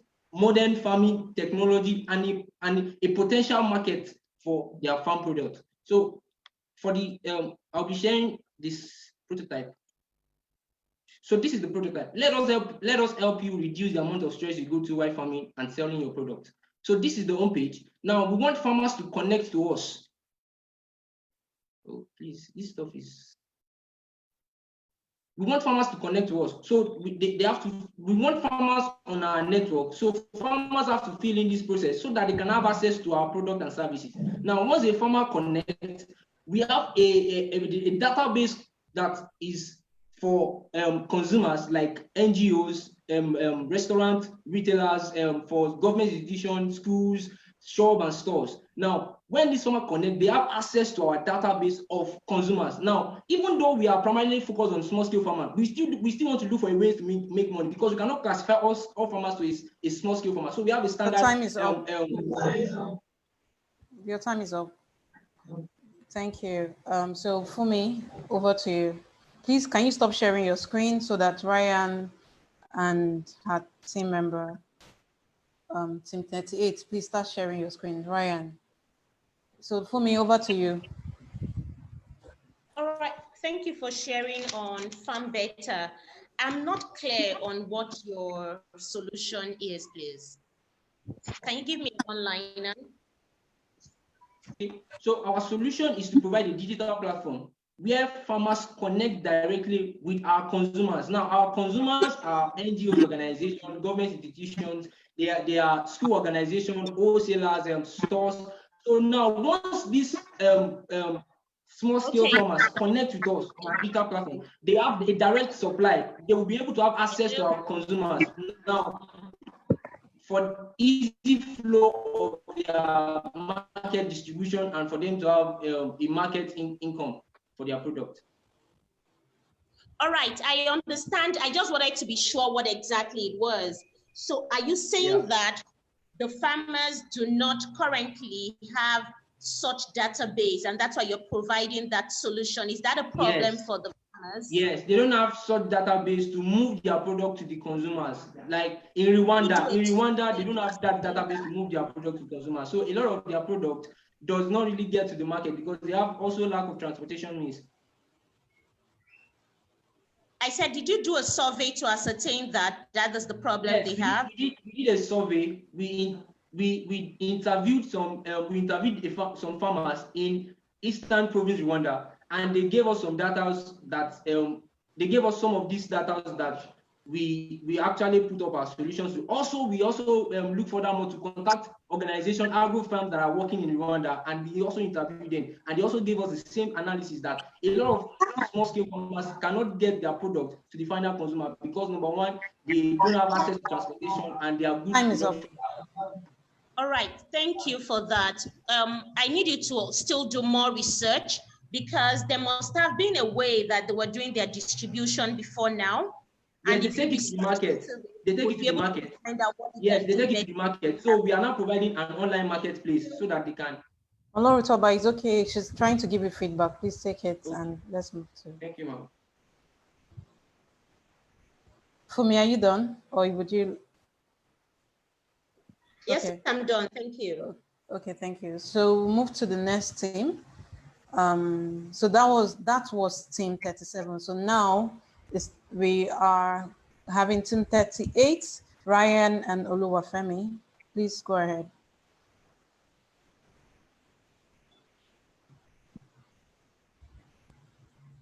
Ryan, I think you're mute, so you have to unmute yourself. Oluwafemi.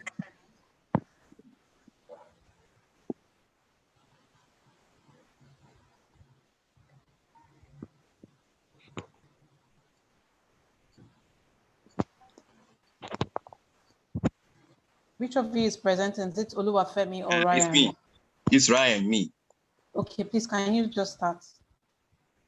Okay. A pleasant day to you all. All protocols observed. I am Ryan Mrerekwa, Team 38 member. Right. Now, the problem is most Nigerians lack basic access to basic healthcare. According to the Nigerian Center for Diseases Control and WHO, 60% of deaths in Nigeria are caused by preventable illnesses. Now we're offering instant care kiosk-based telemedicine as Team 38. This is our solution in this video. Please pay attention and get ready.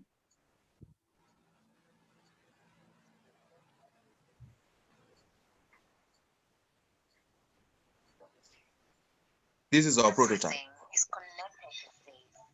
Healthcare access being a major problem in Africa, telemedicine is a great solution to quick, easy, and affordable services. Introducing telekiosk, medical wristwatch, MyCard, and web application. Curious? Here's how telemedicine kiosk and MyCard works. Swipe your personal card and follow the steps. And then select the doctor that you want to see. For any help that would be needed, there's a nurse or medical technologist on standby. Once done, prescriptions are sent instantly and the bill. How medical wristwatch works. You don't just monitor your health, you can also send emergency alerts to the nearest kiosks, family and friends with the tap of a button. The same emergency alert is enabled on the phone when you use our web app platform. Just tap your phones. Now, in our cost structure, we are deploying short-term, medium, and long-term strategies. For example, your time is up. Your time is up. So anytime you know you are going to play a video, make sure you summarize your pitch within that timeline. Okay. Okay. Yeah, go ahead. I think I'm to jump in. Yes, please. So Ryan, I'm still not clear exactly what you do. I don't know what you do. I just watched a bunch of videos that has a lot of things. So I'm not sure exactly what the solution is. So one line, what is your business? Ryan, before you answer, please stop sharing your screen so that the next team can start sharing theirs. Quasi. Hello, can you hear me? I'm the one to answer the Q&A. Okay, go ahead. So what we have is a telemedicine solution, a unique telemedicine solution that use your wristwatch, your card, and kiosk. So it is integrated in the sense that you do not necessarily need an internet before you access it. Got it. So the solution is it's a telemedicine solution, yeah? Okay, fine. So how do you differentiate? Okay. How do you differentiate? My questions first, right? So how do you differentiate your product from the other telemedicine products, right? Then two in one questions. How do you differentiate your product from the current telemedicine products available out there? Then the second question is, how do you provide your no internet telemedicine solution? Okay, so your first question, we have the biggest local player to be iliumcare.com. So what all of them, most of our competition, what they do is to give e-consultation and e-diagnosis. Nobody has made virtual care possible. So with the introduction of a kiosk, we have made virtual care possible. It's going to be placed in your church, in your estate, in your school, your cinema, your stadium, or any high traffic location for you to be able to access medical care. Another one is how do we make no internet possible? Yeah, we use near field communication system, and we use the same system DSTV and satellite dish as right now. So that is what we call low direct broadcasting system that allows you to be able to send feed to a dish that the kiosk has. That means the dish is integrated with the kiosk. So by the tap of a button, we say a near field communication through a low base broadcasting system. Got it. Next question is, I think the time will be up soon. So next question is, now that you're looking to serve low income earners, right? So how many of these potential customers have Android devices that have NFC embedded in them or something? Okay, now what we say is that if you can afford a smartphone, good. But if you can't, use your MyCard. With your card, you can access a telemedicine kiosk. But if you have a smartphone, most smartphones has NFC capabilities because they have Bluetooth and infrared. They also have NFC capabilities. So it's not a problem. It is a default application system that is on your phone. But if you don't have a smartphone, you can use MyCard to access the nearest telemedicine kiosk near you. Got it. So the last question I have for you would be around how do you intend to raise funding to do this? Because this will be super capital intensive. Based off your explanation, whereby you need if you look at our cost analysis, we have short-term, medium-term, and long-term goal. The short-term, what we want to do is to actually use our EAM and consultation platform to healthcare providers at $200 annually. So if you have an healthcare institution like an hospital and clinic with $200, you have an EMR platform with 1,000 people. Your time is up. Sorry about that. We need to move to the next scene quickly. We didn't get our feedback, please. Okay. So you can drop me a mail. I'll drop me a mail. I'll be interested to follow through. Okay, thank you. All Would right. you share your email with us, please? My question, please, was that group 38 or 39? Group 38. All right. Okay, thank you. So now we have group 39, team 39, Kwazi and Eluchuku. I think you can go ahead and start. Okay, good afternoon, everyone. I'm Elo Chukumba, the team lead for Group 39, and here with me, we are here to present Digify, a financial literacy solution for Africa.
So, Kwazi.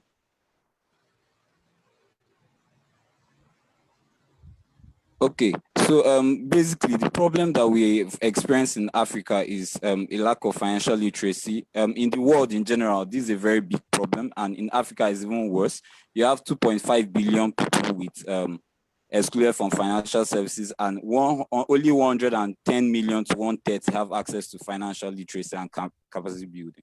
And this is just a snapshot of how it is in Africa. Highest is 51%, and most of them are within 33 to 26% of lack of financial literacy. Then our business model here, we present Digify is a fiscal digital financial hub to provide in-house financial training, business and financial advisory, access to loans and other sources, financial sources. We use online platform to create and thank you. The time is up. So yes, please stop sharing your screen. Elisha, next team, start sharing your screen. So over to our next person. I think should be Abimbola. I think that should be. Yeah, hi, team 39. So I agree with you. We have a problem with financial literacy.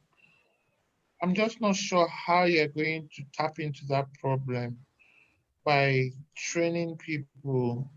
What would incentivize them to seek out your training? Is this at the point when they want to access a loan?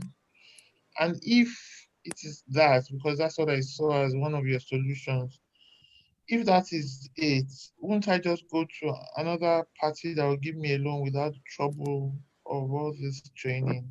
Just wondering what the incentive is. Okay, fine. In the first place, rural communities do not have access to credit facilities majorly, and that's not also correct. Even, so, Hello, Chuku, that's not correct. So you see, I'd like entrepreneurs to make statements that are categorically correct, or if it is an assumption, you therefore state it as an assumption and you qualify to say a large number do not have access to credit. It is incorrect to say they don't have access to credit, because there must be a way they are accessing credit right now. There's all sorts of Isusu systems. There are cooperative systems around their trade. Those things exist. So what I want from you is to tell me that, 10% of those who would have accessed credit cannot do so because of X, Y, Z, and that's what we're targeting. It helps you to then demarcate the market better. I hope you get that feedback. Yes, ma. Yes, ma. Okay, thank you very much. So now we'll go to, I think we're already rounding up. Elisha, team 42, and then our last team, team 49, before we give one more chance to the team we missed. How will you incentivize them to come for?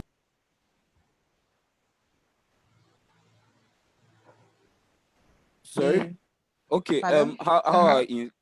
How I incentivize them? So like you said, is a large number actually do not have. We conducted interviews, and most of them have problem with achieving access to financing and credit.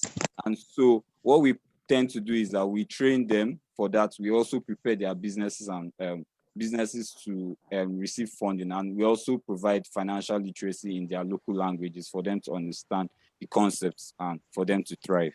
Thank you. Okay, thank you. So team 42, Elisha, are you ready? Yes, I'm ready. I'm trying to join from my laptop, but you gave me access on my phone. I don't know if you can give me access on my laptop. Okay, so that's going to be an issue because it's going to, I hope it's not going to echo. Let me just unmute you first. Unmute my phone. Okay. Team 42. Team 42. Team 42. Okay, yeah, I think you can do that now.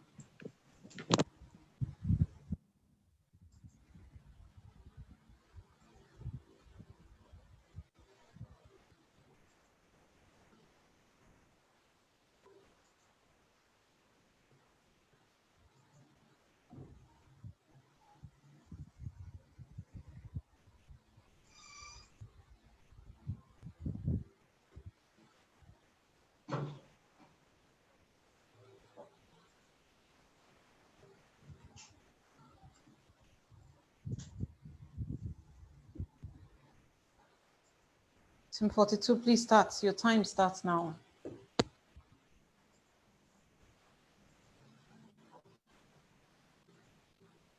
Hello guys, can you hear me?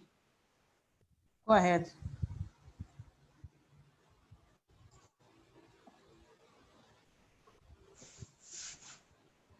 Your time is already counting, so. Hello everyone. Hello everyone. Hello everyone. I'm Elisha Kenny, representative 42. Before I talk about our I'd like to talk about how we came up about this idea, which is farmpreneur and online platform that came to connect unemployed young people. Kenny, Elisha. Last year, please stop. And even in Elisha, can you hear me? This is the story of Amina. Can you hear me? Story of most Can you hear me? in Africa, the graduate and yet unemployed. Africa, according to FDB, we have over 400 million young people who are unemployed with no access to one job. Also, the fact that Mastercard Foundation confirmed we have over 600%, 600 millions of hectares yet to be cultivated in Africa. And one other thing was the fact that FAO confirmed we have a lot of food wastage, which can even feed up to 300 million people in Africa. So our team came up with this awesome idea called Farmpreneur. It's a multi-sided digital platform that can connect unemployed young people to everything they need to be successful in agribusinesses. So here they can connect themselves and start a successful agribusiness venture. As you can see from my dashboard, they have access to training. They can pair with their friends or clusters within the same locality and start an agribusiness. They have access to funding, grants, and also professional training. And one thing we did was the fact that we incorporated an online store that helped bridge the gap between the farmers, young people, and the market. Compared to farm crowd, this is very unique because we're not just gathering smallholder farmers, we are raising young people that will be, that is the impact to create to create millionaires, to create over 1 million jobs for young people in Africa. So it's not just about gathering farmers, we are trying to raise farmers, we are trying to create jobs. Time is up. Zero hunger, SDG2, creating employment and also innovation, because this is just innovative. Your time is up. The business model. We have the freemium model because they're unemployed, they can't afford it. So they have this access for free. Elisha, your time is up. So I don't know if you can hear me, but I'm not so sure you can hear me. I just mute you now. So I think for me, this should be for you. Elisha, please stop sharing your screen. Stop sharing your screen so that we can have the last team 49, to share theirs. All right. So Elisha, I just have feedback for you. Of course, Cynthia had mentioned to you that you would likely have echoes from your presentation, and that was exactly what we got. So you lost me from the beginning. The end was sounding better, but I didn't even understand what it was. Okay, sorry about that. So basically, it's an online platform, a multi-sided platform that can to create jobs for over 100 million people in Africa because of the high unemployment rate. And realize agriculture has a lot of untapped potential. So young people can form clusters within the same locality and start a farm. They can have access to professional training, also mentorship, and also the fact that they can access financial services. So one other thing we did was to incorporate an online store that will help bridge the gap between the farmers and the market. Where do you want to pilot this? We're applying to pilot from Nigeria, Swaziland, and also Cameroon. Okay. But how do you plan to get those clusters? Do they register? How do you know the volume of people that wants to cluster? The way I have a link that showcases our prototype. So the way it works, these people sign up on the platform and they verify with their national identity card or international passport, so they can identify the clusters that are close to their location, and they can easily contact them, get to meet each other, and start a successful agribusiness venture using every resources our platform is providing. Okay, that's all. All right, thank you. Okay, thank you. So we'll have the last team before we give, I think. Can you grant the access to share my screen? So I just did that. Why can't you share your screen? Okay, you're using two devices. Yeah. Okay. Okay, so I think you can go ahead now, but please make sure you mute one so that it doesn't echo. Okay.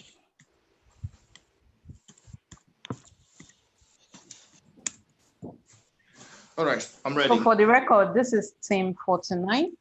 Team 49, go ahead. BioPlus, I would like you to watch a video of our problem statement.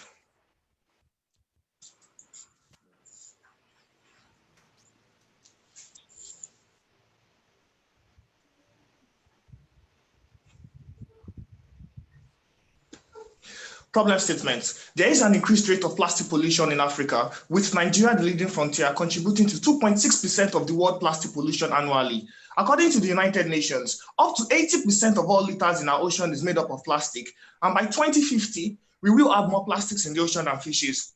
The real problem statement is this. How do we alleviate plastic pollution in Africa, starting with Nigeria? We have, however, designed a solution, and I would like you to see the solution we designed.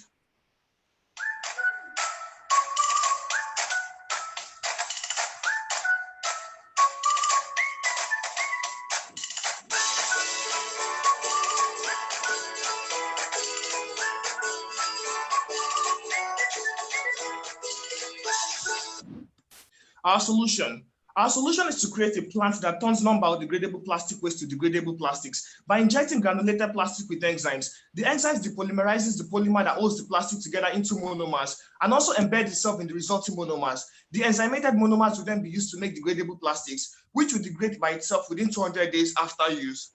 Here's an example. The plastic will be thrown into the grinder, and then the granulated plastic will be collected from the grinder and mixed with the enzymes. Together, it will be making the enzymated monomers, which will provide the biodegradable polymer. The biodegradable polymer will then be used to actually make the plastic that can degrade by itself after use within 200 days. Here's our business model. About 2,250 tons of plastic waste is generated in Lagos on a daily basis. And annually, this is 821,250,000 tons, almost 1 million. Our target market are local plastic manufacturing companies such as beverage companies, plastic recycling plants, and also community collection for this plastic off the streets. I would like to say our vision. Our vision is to implement SDG 12 and cut across the SDGs goals, which are on the screen basically, which is our problem we're trying to solve basically. Your time is up. Thank you very much. Yes, we can see your team. Thank you. Right, great. Thank you, Bola, for the presentation. I think it was brief and a big problem, actually. So, but quick questions first is, why is no one else doing this? That's the first question. The second question, I have 3 questions for you. Why is no one else doing this, right? Second question is, do you have a product, right? And the third question is, how fast do you think you can take a product to the market if you do not have a product, right? Then the fourth question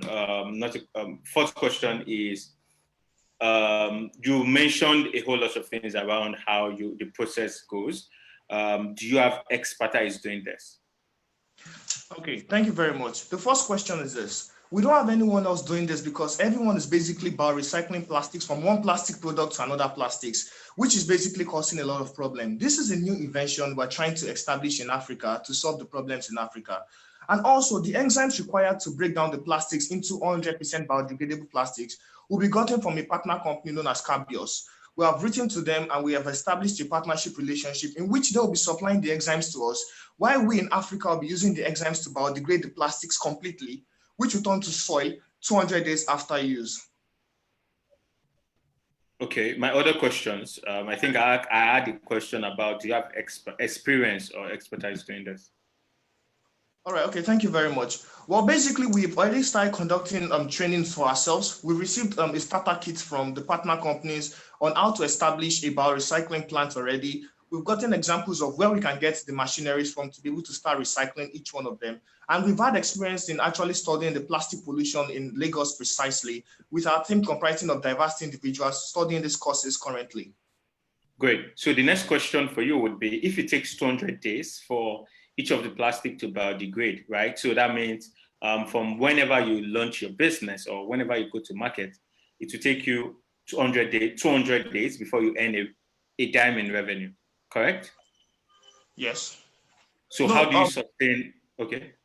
Okay, what we are trying to do is that we're trying to create the plastics itself. So we will be the one creating the plastics that can biodegrade. So which means by selling to them, we're already getting revenue directly from them. And also again, we'll be taking plastics that have been made already and we'll be converting them to biodegradable plastics also at the same time to be able to sell out to other public vendors who will then use them to like package their products, which will biodegrade instantly after 200 days after use. Okay. Got it. Nice one. Thank you. Thank you very much. So I think that's all. Please stop sharing your screen.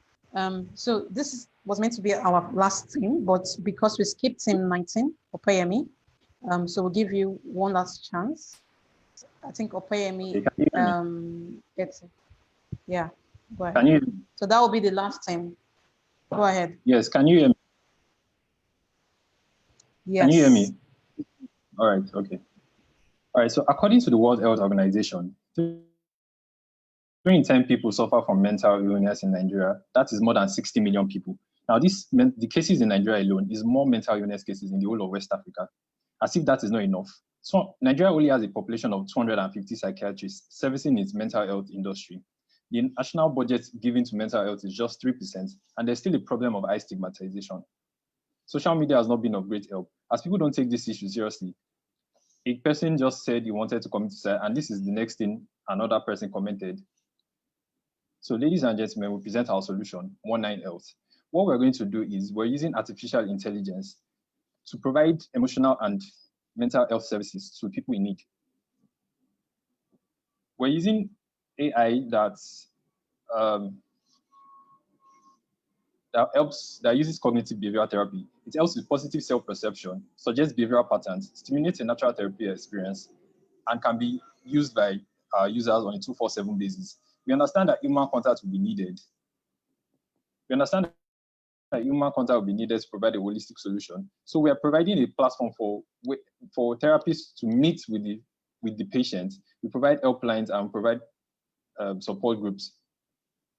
Here is our marketing structure. We're marketing our solutions to the people between the ages of 16 to 50 who live with semi-urban to urban areas and are capable of using mobile technology. We tend on using digital marketing, strategic partnerships, and loyalty coins for retaining customers. We're using the B2C business model, that is, we're charging users based on a certain percentage for every successful therapy they have on our platform. Our competitive advantage, unlike other people, we have AI, we have an AI embedded feature. We maintain anonymity and we provide free helplines, and also we provide free support groups. In the future, we see our products being used in over 150, translated to 150 languages in 34 countries. Thank you. Your time is up. Amy, your time is up. Thank you. Thank you. Yes. So anybody can take this. So please ask him questions if you have. These are last 10. So is it team 19? Yes. Yes, I think it's team 19. Okay. All right.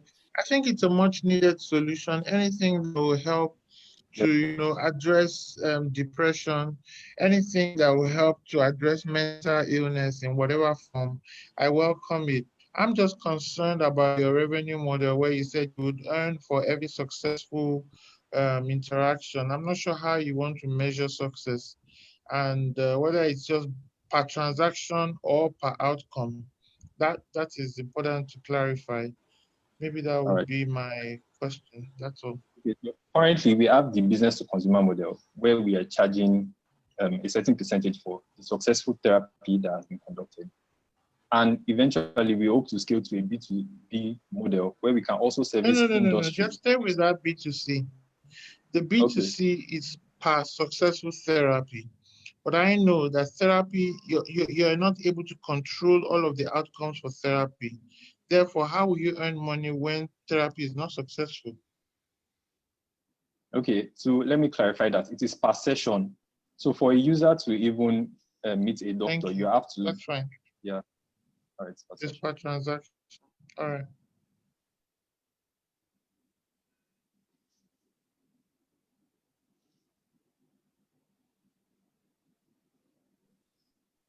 Is there any other question? Not from me. Cynthia, I'm not sure I got team 32. Team 32. 32. 1 second, let me check that. So, but before, do anybody have question for team 19? Why that's going on? Okay, Hello? so I think team 32. Hello? I have a question for Team 19 or a concern. We know that mental So before health. you ask, just a brief note. Can you hear me? What did you say? Yes, I can. My internet. So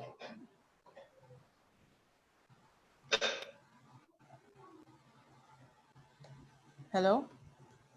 Can I go ahead? Okay, so sorry, team 27 and team 32 did not indicate, so they are not on the list right now. So that's why they couldn't pitch. Nobody, no name, nobody showed up. So leave that blank. Team 27 and team 32.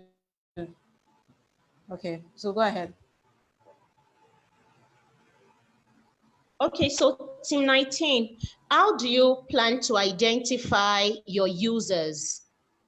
Are you working with the hospitals, or are you going into communities and asking individuals about who has mental health, or is it just a general platform for everybody?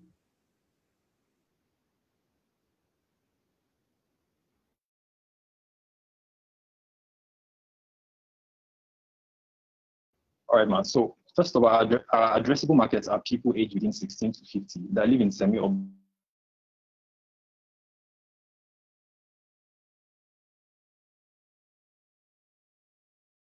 to urban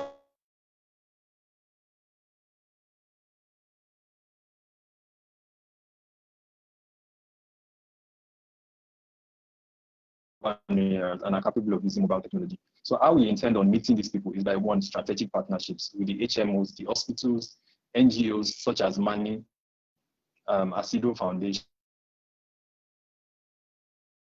and then we have campaigns such as Work for Wellness,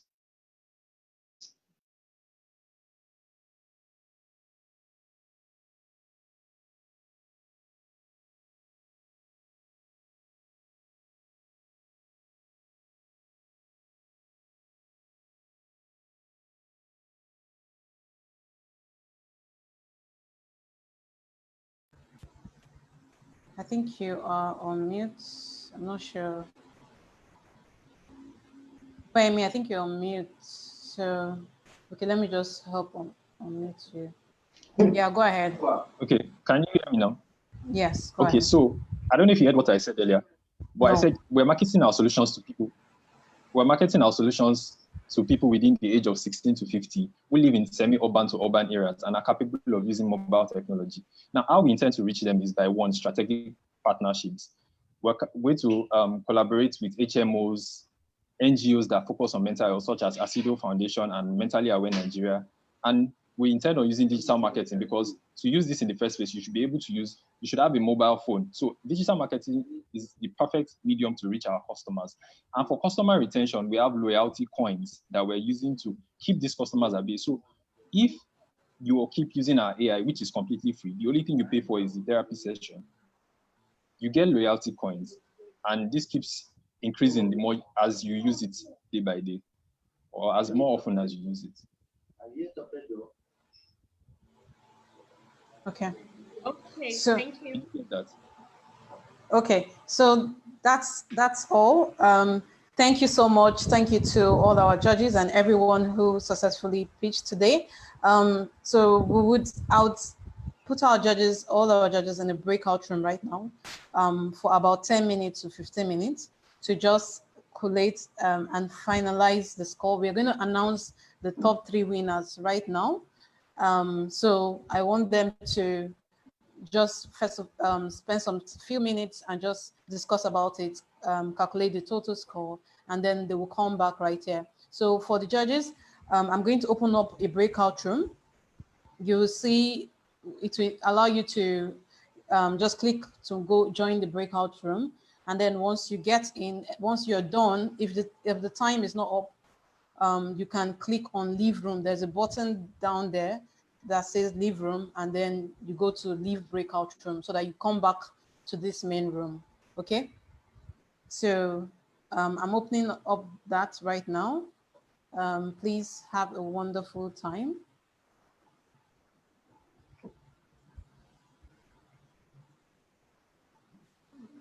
Just to confirm, so 1 second, everyone.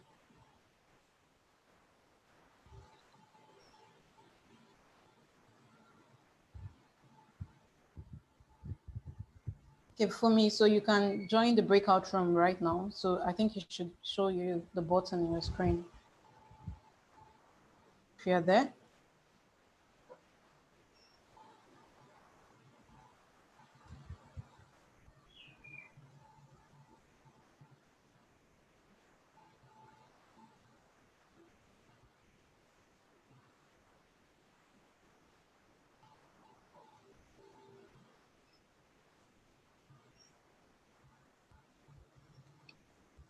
Okay, and Samo, I'm going to send you to that room too. Every other person, please hold on.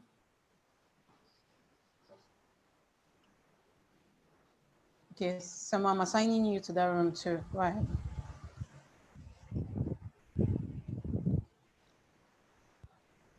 Okay, so for me, good. So we have all of them now in the room. Andrew. Okay, so once again, congratulations. Thank you so much for taking out quality time. We really celebrate you. You guys have done a great job. Out of over 300 people, you screened down consistently, finished all your tasks to this moment, and you're able to deliver on your pitch. So right now, while the judges are celebrating on who will be the gold winner, who will be the second prize winner, and who will be the third prize winner, I just want to clarify a few things. So first prize winner, which is the gold prize, that's the team. You are all going to get what they call it, a certificate of award and a flyer, and as well as a laptop for each member who do well. So in case you win in your team and you did not, a team member of yours was not active or was not participating or did not contribute much, you might not be able to get anything. So while we wait for them, we also would, so for the other team, you're only getting award certificate, and then I'm going to share something shortly. Let me share my screen. Award certificate, I think also the winning streak book. The winning streak book, and then we have other type of award, but that's you're only going to get like so award certificates and the flyer. So we designed the flyer that you can use. We're going to put your picture in it. So Samuel will share a link shortly once the judges make the final decision, and those who win, those who get those prizes, so we require you to use that folder and upload your headshot profile photo, where we can help put that into this. So if you are a gold prize winner, we're going to put your image right here. Each of you, each member of your team will have one, and then you can use that to share on social media and every other platform. So when you do that, make sure you tag Inspire Africa in any platform. Make sure you tag us, Inspire Africa for Global Impact Initiative. So this is what you will get. So why the judges are still trying to make a final decision, what we'll do right now, I want you all to think about the people who have like spoken one way or the other during this period, during the pitch. And then on your own, tell me if you were to vote for any team based on their one idea, how good it is meeting those criteria, and also maybe a team you just like, an idea you just like within the speech and the presentation. If you were to vote too, how good their presentation and the idea, which team would you pick? Which team would you vote? Please do not vote yourself. Do not vote your, how do I put this now? I know some people might want to vote their team, but do not vote yourself. Vote, okay, let's do it this way. I think you can vote a maximum of, what's the best thing? Any suggestion? Put it on the chat. Do anybody have a suggestion? What's the best way we should go about this?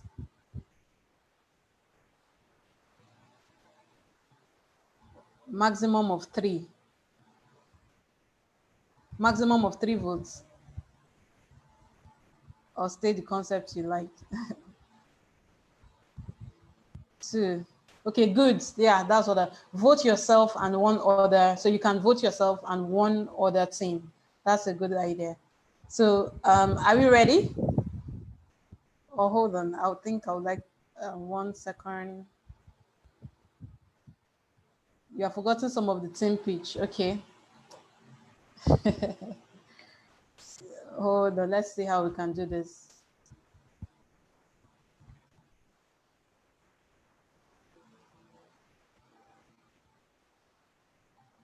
Okay, so let me share screen again. Let me share my screen and then I'll just show you something quickly. So while I'm showing you, you can make a choice. So look at, we have the list of people who presented. So this is team 1, Isaac, team 1, Exito. That's team 1, that's their page. If you can see my screen, this is team 2, Uche, Blood, something. This is team 3, Israel, team 3. I can't open that chat, but whatever that is. This is team 4. If you can see that, sign in. This is team 6. Team 6, Obam Career App. Team 7, Farms Enterprise. We have team 8. Team 8, Ololade. VAC Reminder. Team 9, Farmers Market Africa. Team 11, Skill Up. Team 12, digital wherever, independent store. Team 17, Eltrans. Team 19, One Health, 19 Health. Team 21, AgroP. And thank you to those teams who actually named their document, their pitch document with their idea. That's really good. Team 22, Team 24, Novators.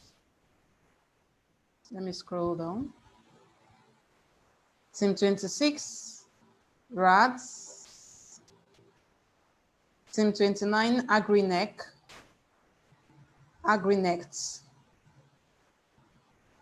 Team 30, Storyboard. Team 35, if you can remember that. Team 37, no, that's, yeah, Team 37, Farm Better. Team 38, can access that document. Team 39, Digify. Team 42, let's come down, Farmpreneur.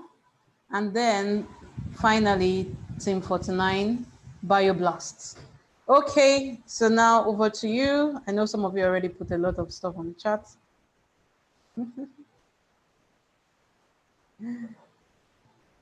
Wow, wow, wow, wow.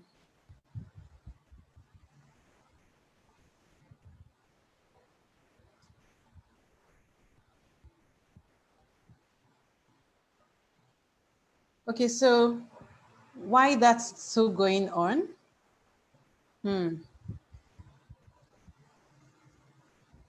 One second.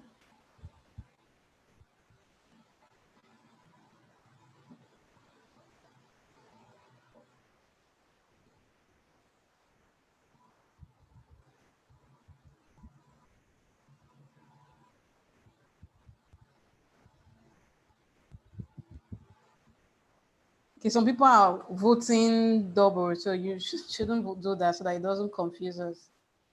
It doesn't mean to vote more than 2 times.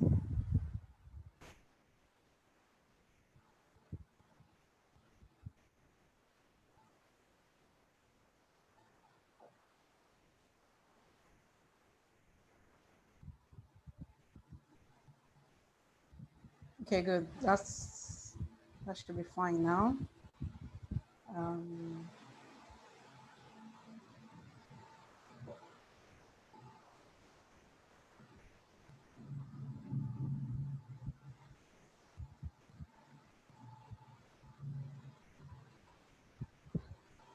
Okay, so we'll just take a short break and then come back. So get ready. If your team member, any of the team member is not here, please make sure you tell them to come back, because not only are we going to announce the winners, we'll also announce other awards, other prizes. So make sure you reach out to them to come back. So we're going to take 5 to 10 minute break while we wait for our judges. Yeah, thank you.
So, hello everyone.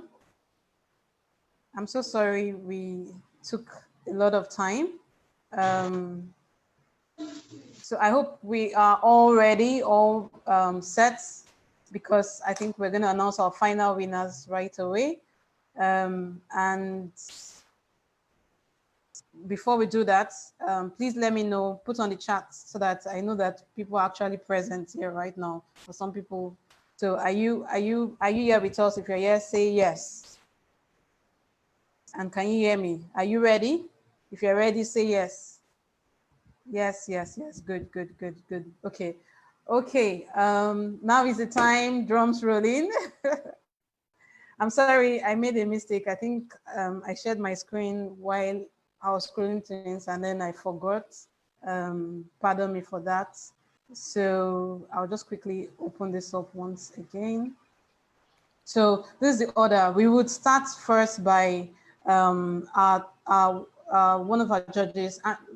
Each of our judges will present each winner. So we'll start with the third prize winner. When we start with the third prize winner, then the second and the first. And after that, we'll announce the best male presenter and the best female presenter. Then the other parts, then we leave our judges to go. And then we can tell you other of our awards, which is the champion prize and all those things, and best team leaders. And we will also publish it in the classroom if we are not able to mention all the prizes. Okay, so right now, I don't know if Andrew, are you still? Yes, yes, Okay. I can hear you clearly. Okay, so Andrew, please announce our third prize winner. Awesome. So the third prize winner goes to Tim. Okay, so the third prize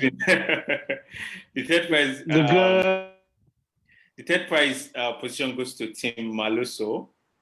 That's Team 35.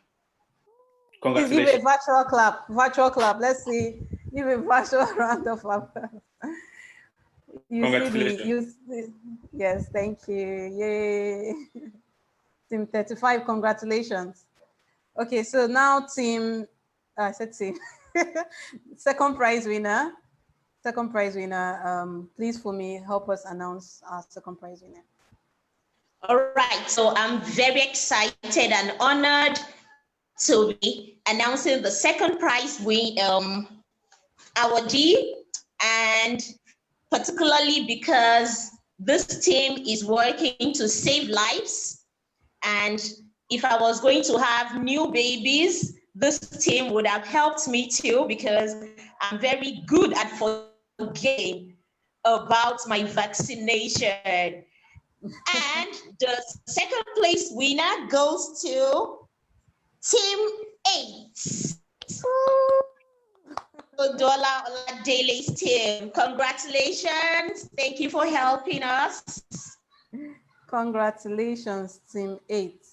Congratulations. So now for the final, the first and the gold prize winner, this is what I'm going to do. Hold on. I want to give opportunity to unmute. I'm going to unmute, allow everybody to unmute themselves. So that once they announce the gold prize winner, feel free to express yourself. 1 second.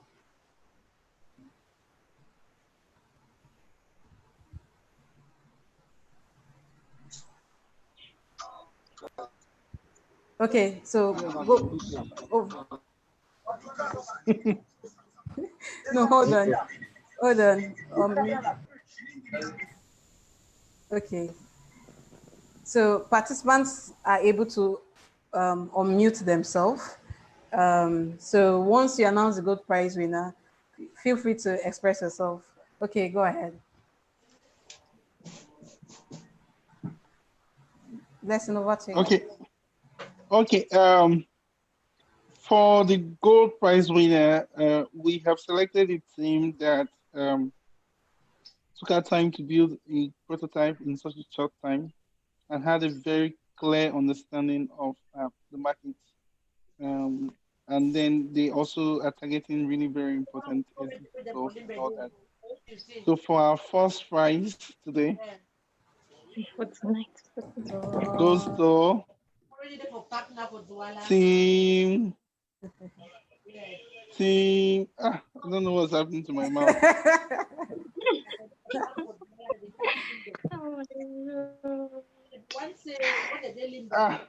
Can you guys still hear me? We can hear you, please. First prize goes to We are hearing you, Team sir. 10. Team 10. Wow. Team 10, where is your video? Put on your video. We didn't see you. Farm Market Africa. Congrats, Team Team 10. 10, where are you? Congrats. Congratulations, Team 10. You did a wonderful, wonderful work. We are so excited. Kudos to you. Kudos to you. Okay, so one more thing. I think we also decided to give like best male presenter and best female presenter to encourage you for what you did. You did a wonderful, wonderful work. So our best female presenter goes to Abigail. Abigail, team 6. Abigail, congratulations. Where are you, Abigail? Thank you. Wonderful. Then our best female presenter goes to best male or female? Best male, pardon me. So that goes to Vera Cruz, team 49. Congratulations. Vera Cruz. Are you there? Yes. Okay, good. Congratulations. So congrats, Abigail. Congrats, Vera Cruz. Congratulations, guys. Team 10, do you have a speech to give us? 1 minute. I mean that these guys, they can win it because their website is mad. Oluro Toba, we can hear you. Oh my God. I knew that they can win. Team 10, are you there? Oh, can you? I'm not sure. Okay, hold on. Let me unmute you. I'm not sure you're able to unmute this. Okay, go ahead, Team 10. No. Go ahead, Team 10. I think you can. I think Chikwe, right? Wow, congratulations. Come on. Okay, you don't have anything to say. That's fine. So I'm going to announce a few team. So we have a wonderful set of team leaders who did a great job during this time. So team leaders, can you hear me? Cynthia, can you mute everybody? Yeah. Okay, so I've muted everyone. People are still unmuting themselves. Okay, let me change this. Don't allow participants to mute themselves. Okay, good. So all muted. Okay, so did I mute myself too? Oh, no. 1 second.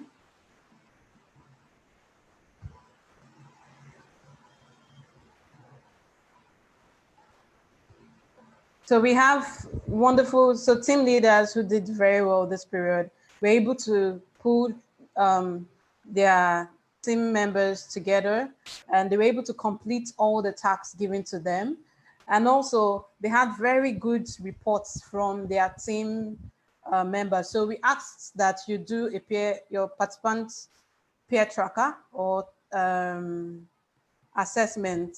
So it was really important that you did that because it also gave a view on who did what and how well they did. So I'm just going to pull that up shortly to announce those Champion Team Award, Champion Team Award, and Champion Leader Award. So for our Champion Team Award, so this team were rated even by their mentors, the assessments scored well, And also, but most importantly, they were involved completely together as a team. So we have 4 teams that we picked for champion team award. We have team 35, team 42, team 49, and team 11. Sema, please put that on the chat. I'll repeat again. Team 35, team 42, team 49, and team 11. Congratulations. Then we have Champion Leader Award. Our Champion Leader Award, these leaders did a fantastic job.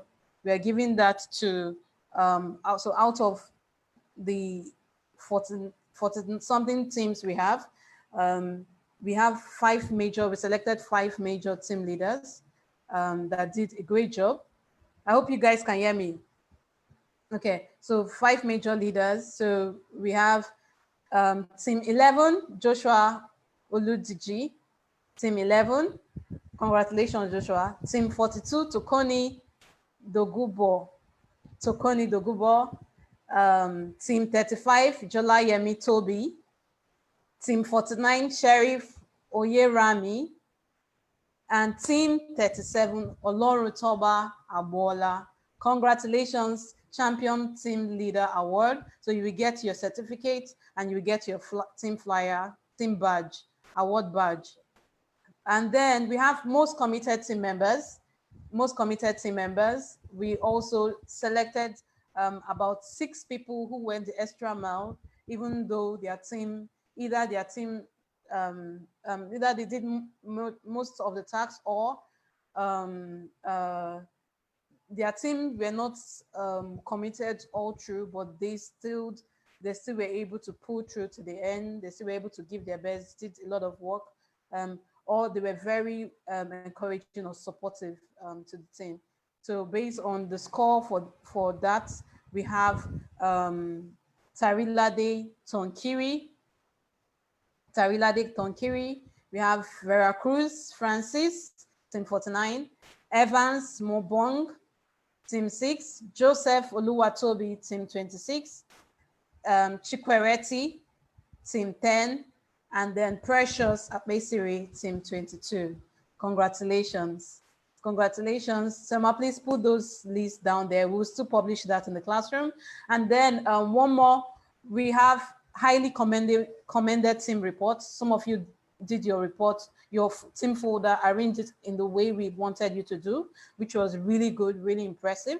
And a number of those teams that did so were team 11, team 3, team 6, team 19, team 22, team 26, team 29, team 35, team 37, and team 49. So we loved your folder, everything properly organized.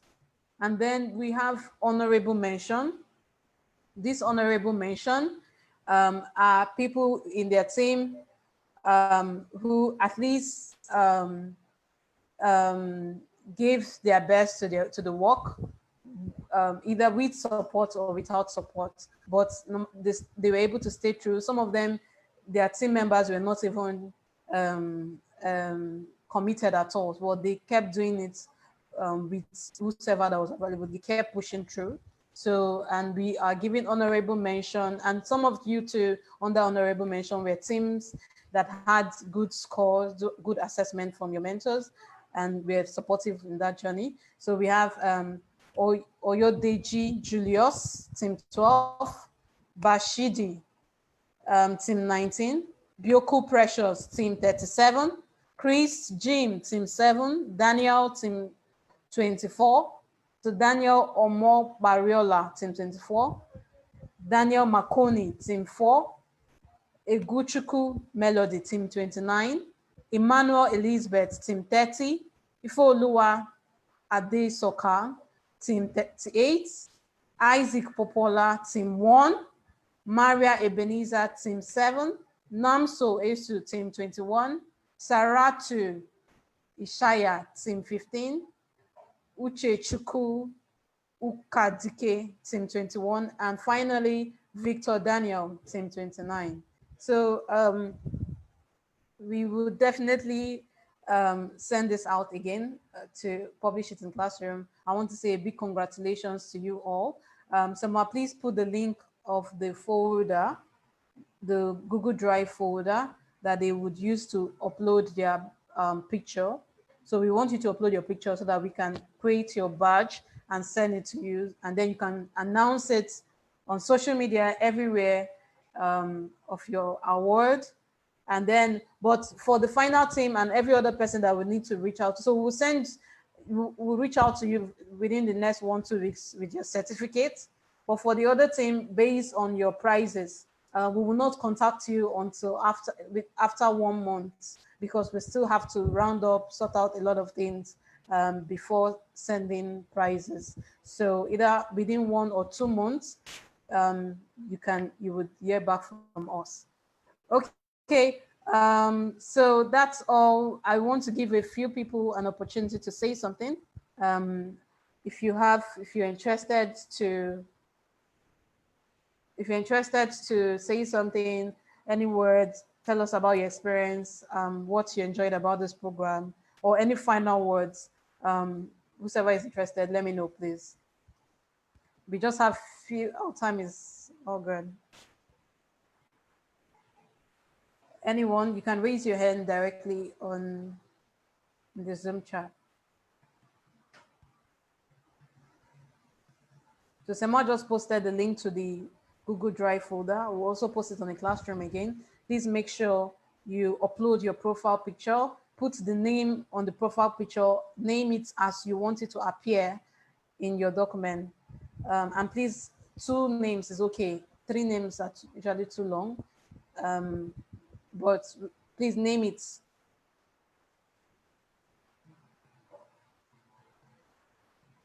Okay, so Kicha is asking the award for the team. You will get that in, I think Sema already explained that in the chat, or you'll get that later on. So Elisha, you want to say something? Just go ahead, yeah. Kenny. Hello, people. First of all, to congratulate the winning teams. Yeah, it's been a very great experience personally for me. I felt so much connected in the whole experience. I learned a lot and I met amazing people. My team members are really amazing. It's like I found a family in my team. Yeah, it's been a great experience. And I want to use the opportunity to thank my mentor from Akwa Ibom State University, Mrs. Ekim. She was really, really awesome. She was always giving us feedback and it was a great experience. And special thanks to Inspire Africa for this great innovation lab. I love the whole digital approach, and I think right now I feel great in terms of approach to business. The whole design thinking was really awesome. I've never done this before. I want to say thank you to Inspire Africa, and I want to say thank you to my mentor. Thank you for being a great mentor, and special congratulations to everybody who won one award or the other. I'm part of my team. We won the champion social award. I'm proud of my team for winning the award. Yeah. Okay, congrats. Thank you so much for sharing. Yeah, I love you all. Thank you. Yeah, please mute yourself back. So Daniel, I'm giving you the chance now. Go ahead. Good afternoon, everybody. I want to thank Inspire Africa. I want to thank Cynthia. I want to thank Mr. Blessing. I want to thank Mrs. Semwa. Sarah, though she's not with us. I want to thank Mr. Francis, our mentor. I want to thank Mr. Timothy. I want to thank Mr. Samuel Greg. I want to thank Deborah and thank you, everybody. Thank you. Okay. Thank you. Okay, thank you. So Precious, go ahead. Precious, go ahead.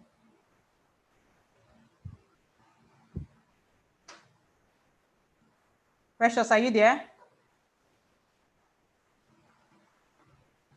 Okay, so let's have another person. Laura Toba.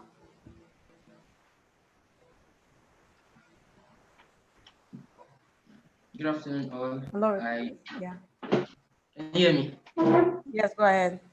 Okay, so first of all, I want to appreciate you, Cynthia, and the organizer of Inspire Africa, because you guys inspired us. You inspired me.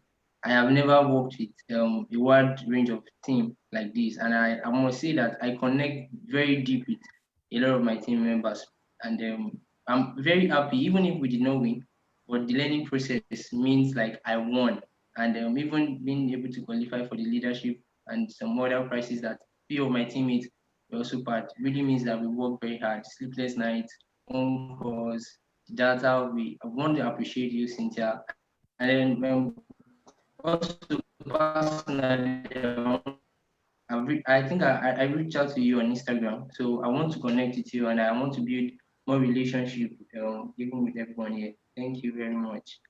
Thank you. Connect with me on LinkedIn. I use LinkedIn more. Sometimes I can't remember the last time I checked Instagram. Sorry about that. Okay, thank so you. connect with me on LinkedIn. I would definitely appreciate that. Okay. Okay, thank you. Emmanuel. I'm here. Yeah, go ahead. Okay.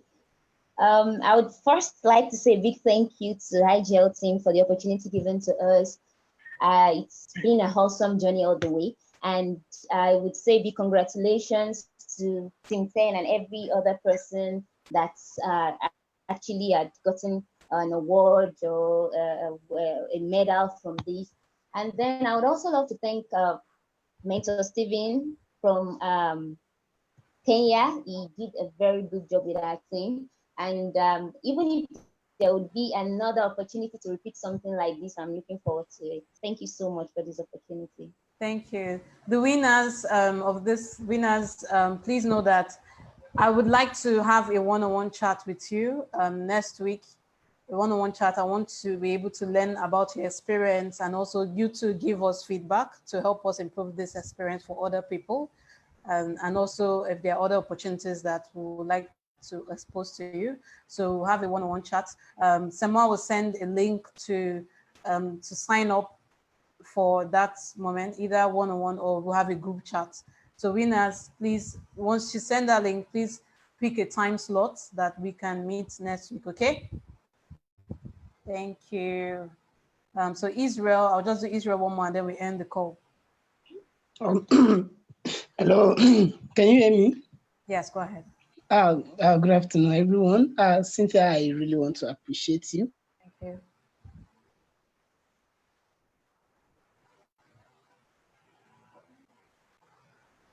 We lost, I think I lost you. Is it my network or your network?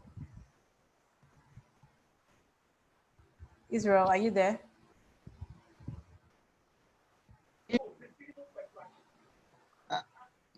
Hello?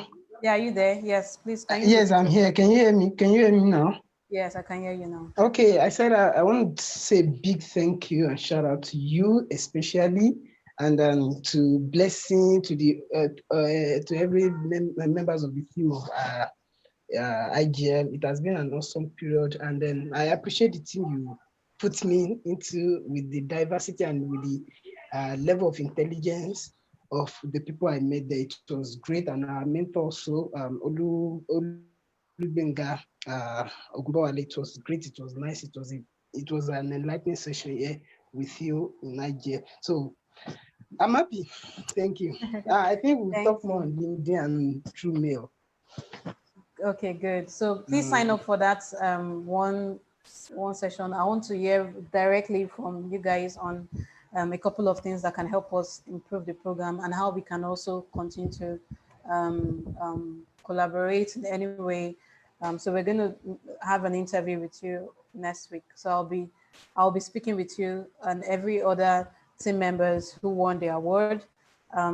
Once the master send the link, please sign up. Thank you. So have a wonderful weekend. Enjoy your time. And now you can take a big rest, a big break, whatever you want to do, but do something fun, something exciting. And make sure you stay in touch with us. We will leave the classroom open for now. You can still continue to collaborate. If there are opportunities, we'll definitely post out there and reach out to you via the classroom. But this is the end officially. Congratulations. And please make sure you upload the link, upload your picture so that we'll send you the flyer. And when you post on social media, please tag us, Inspire Africa, and give a big shout out. Congratulations and have a wonderful day, wonderful weekend. Bye. Bye all. So I'm allowing you, you can unmute yourself and say bye to everyone. Bye. Bye. Bye. Thank you, Cynthia. Thank you very much. Thank you. Bye. Bye bye. Thank you, everyone. Thank you very much. Thank you. Thank you. Thank you. Thank you, Cynthia. I love. Yeah, Thank you. so much. Thank you, everyone. Thank you, Cynthia, for Bye. being a part of our journey. Thank you very much. You're welcome. Bye. Okay, take care. Bye.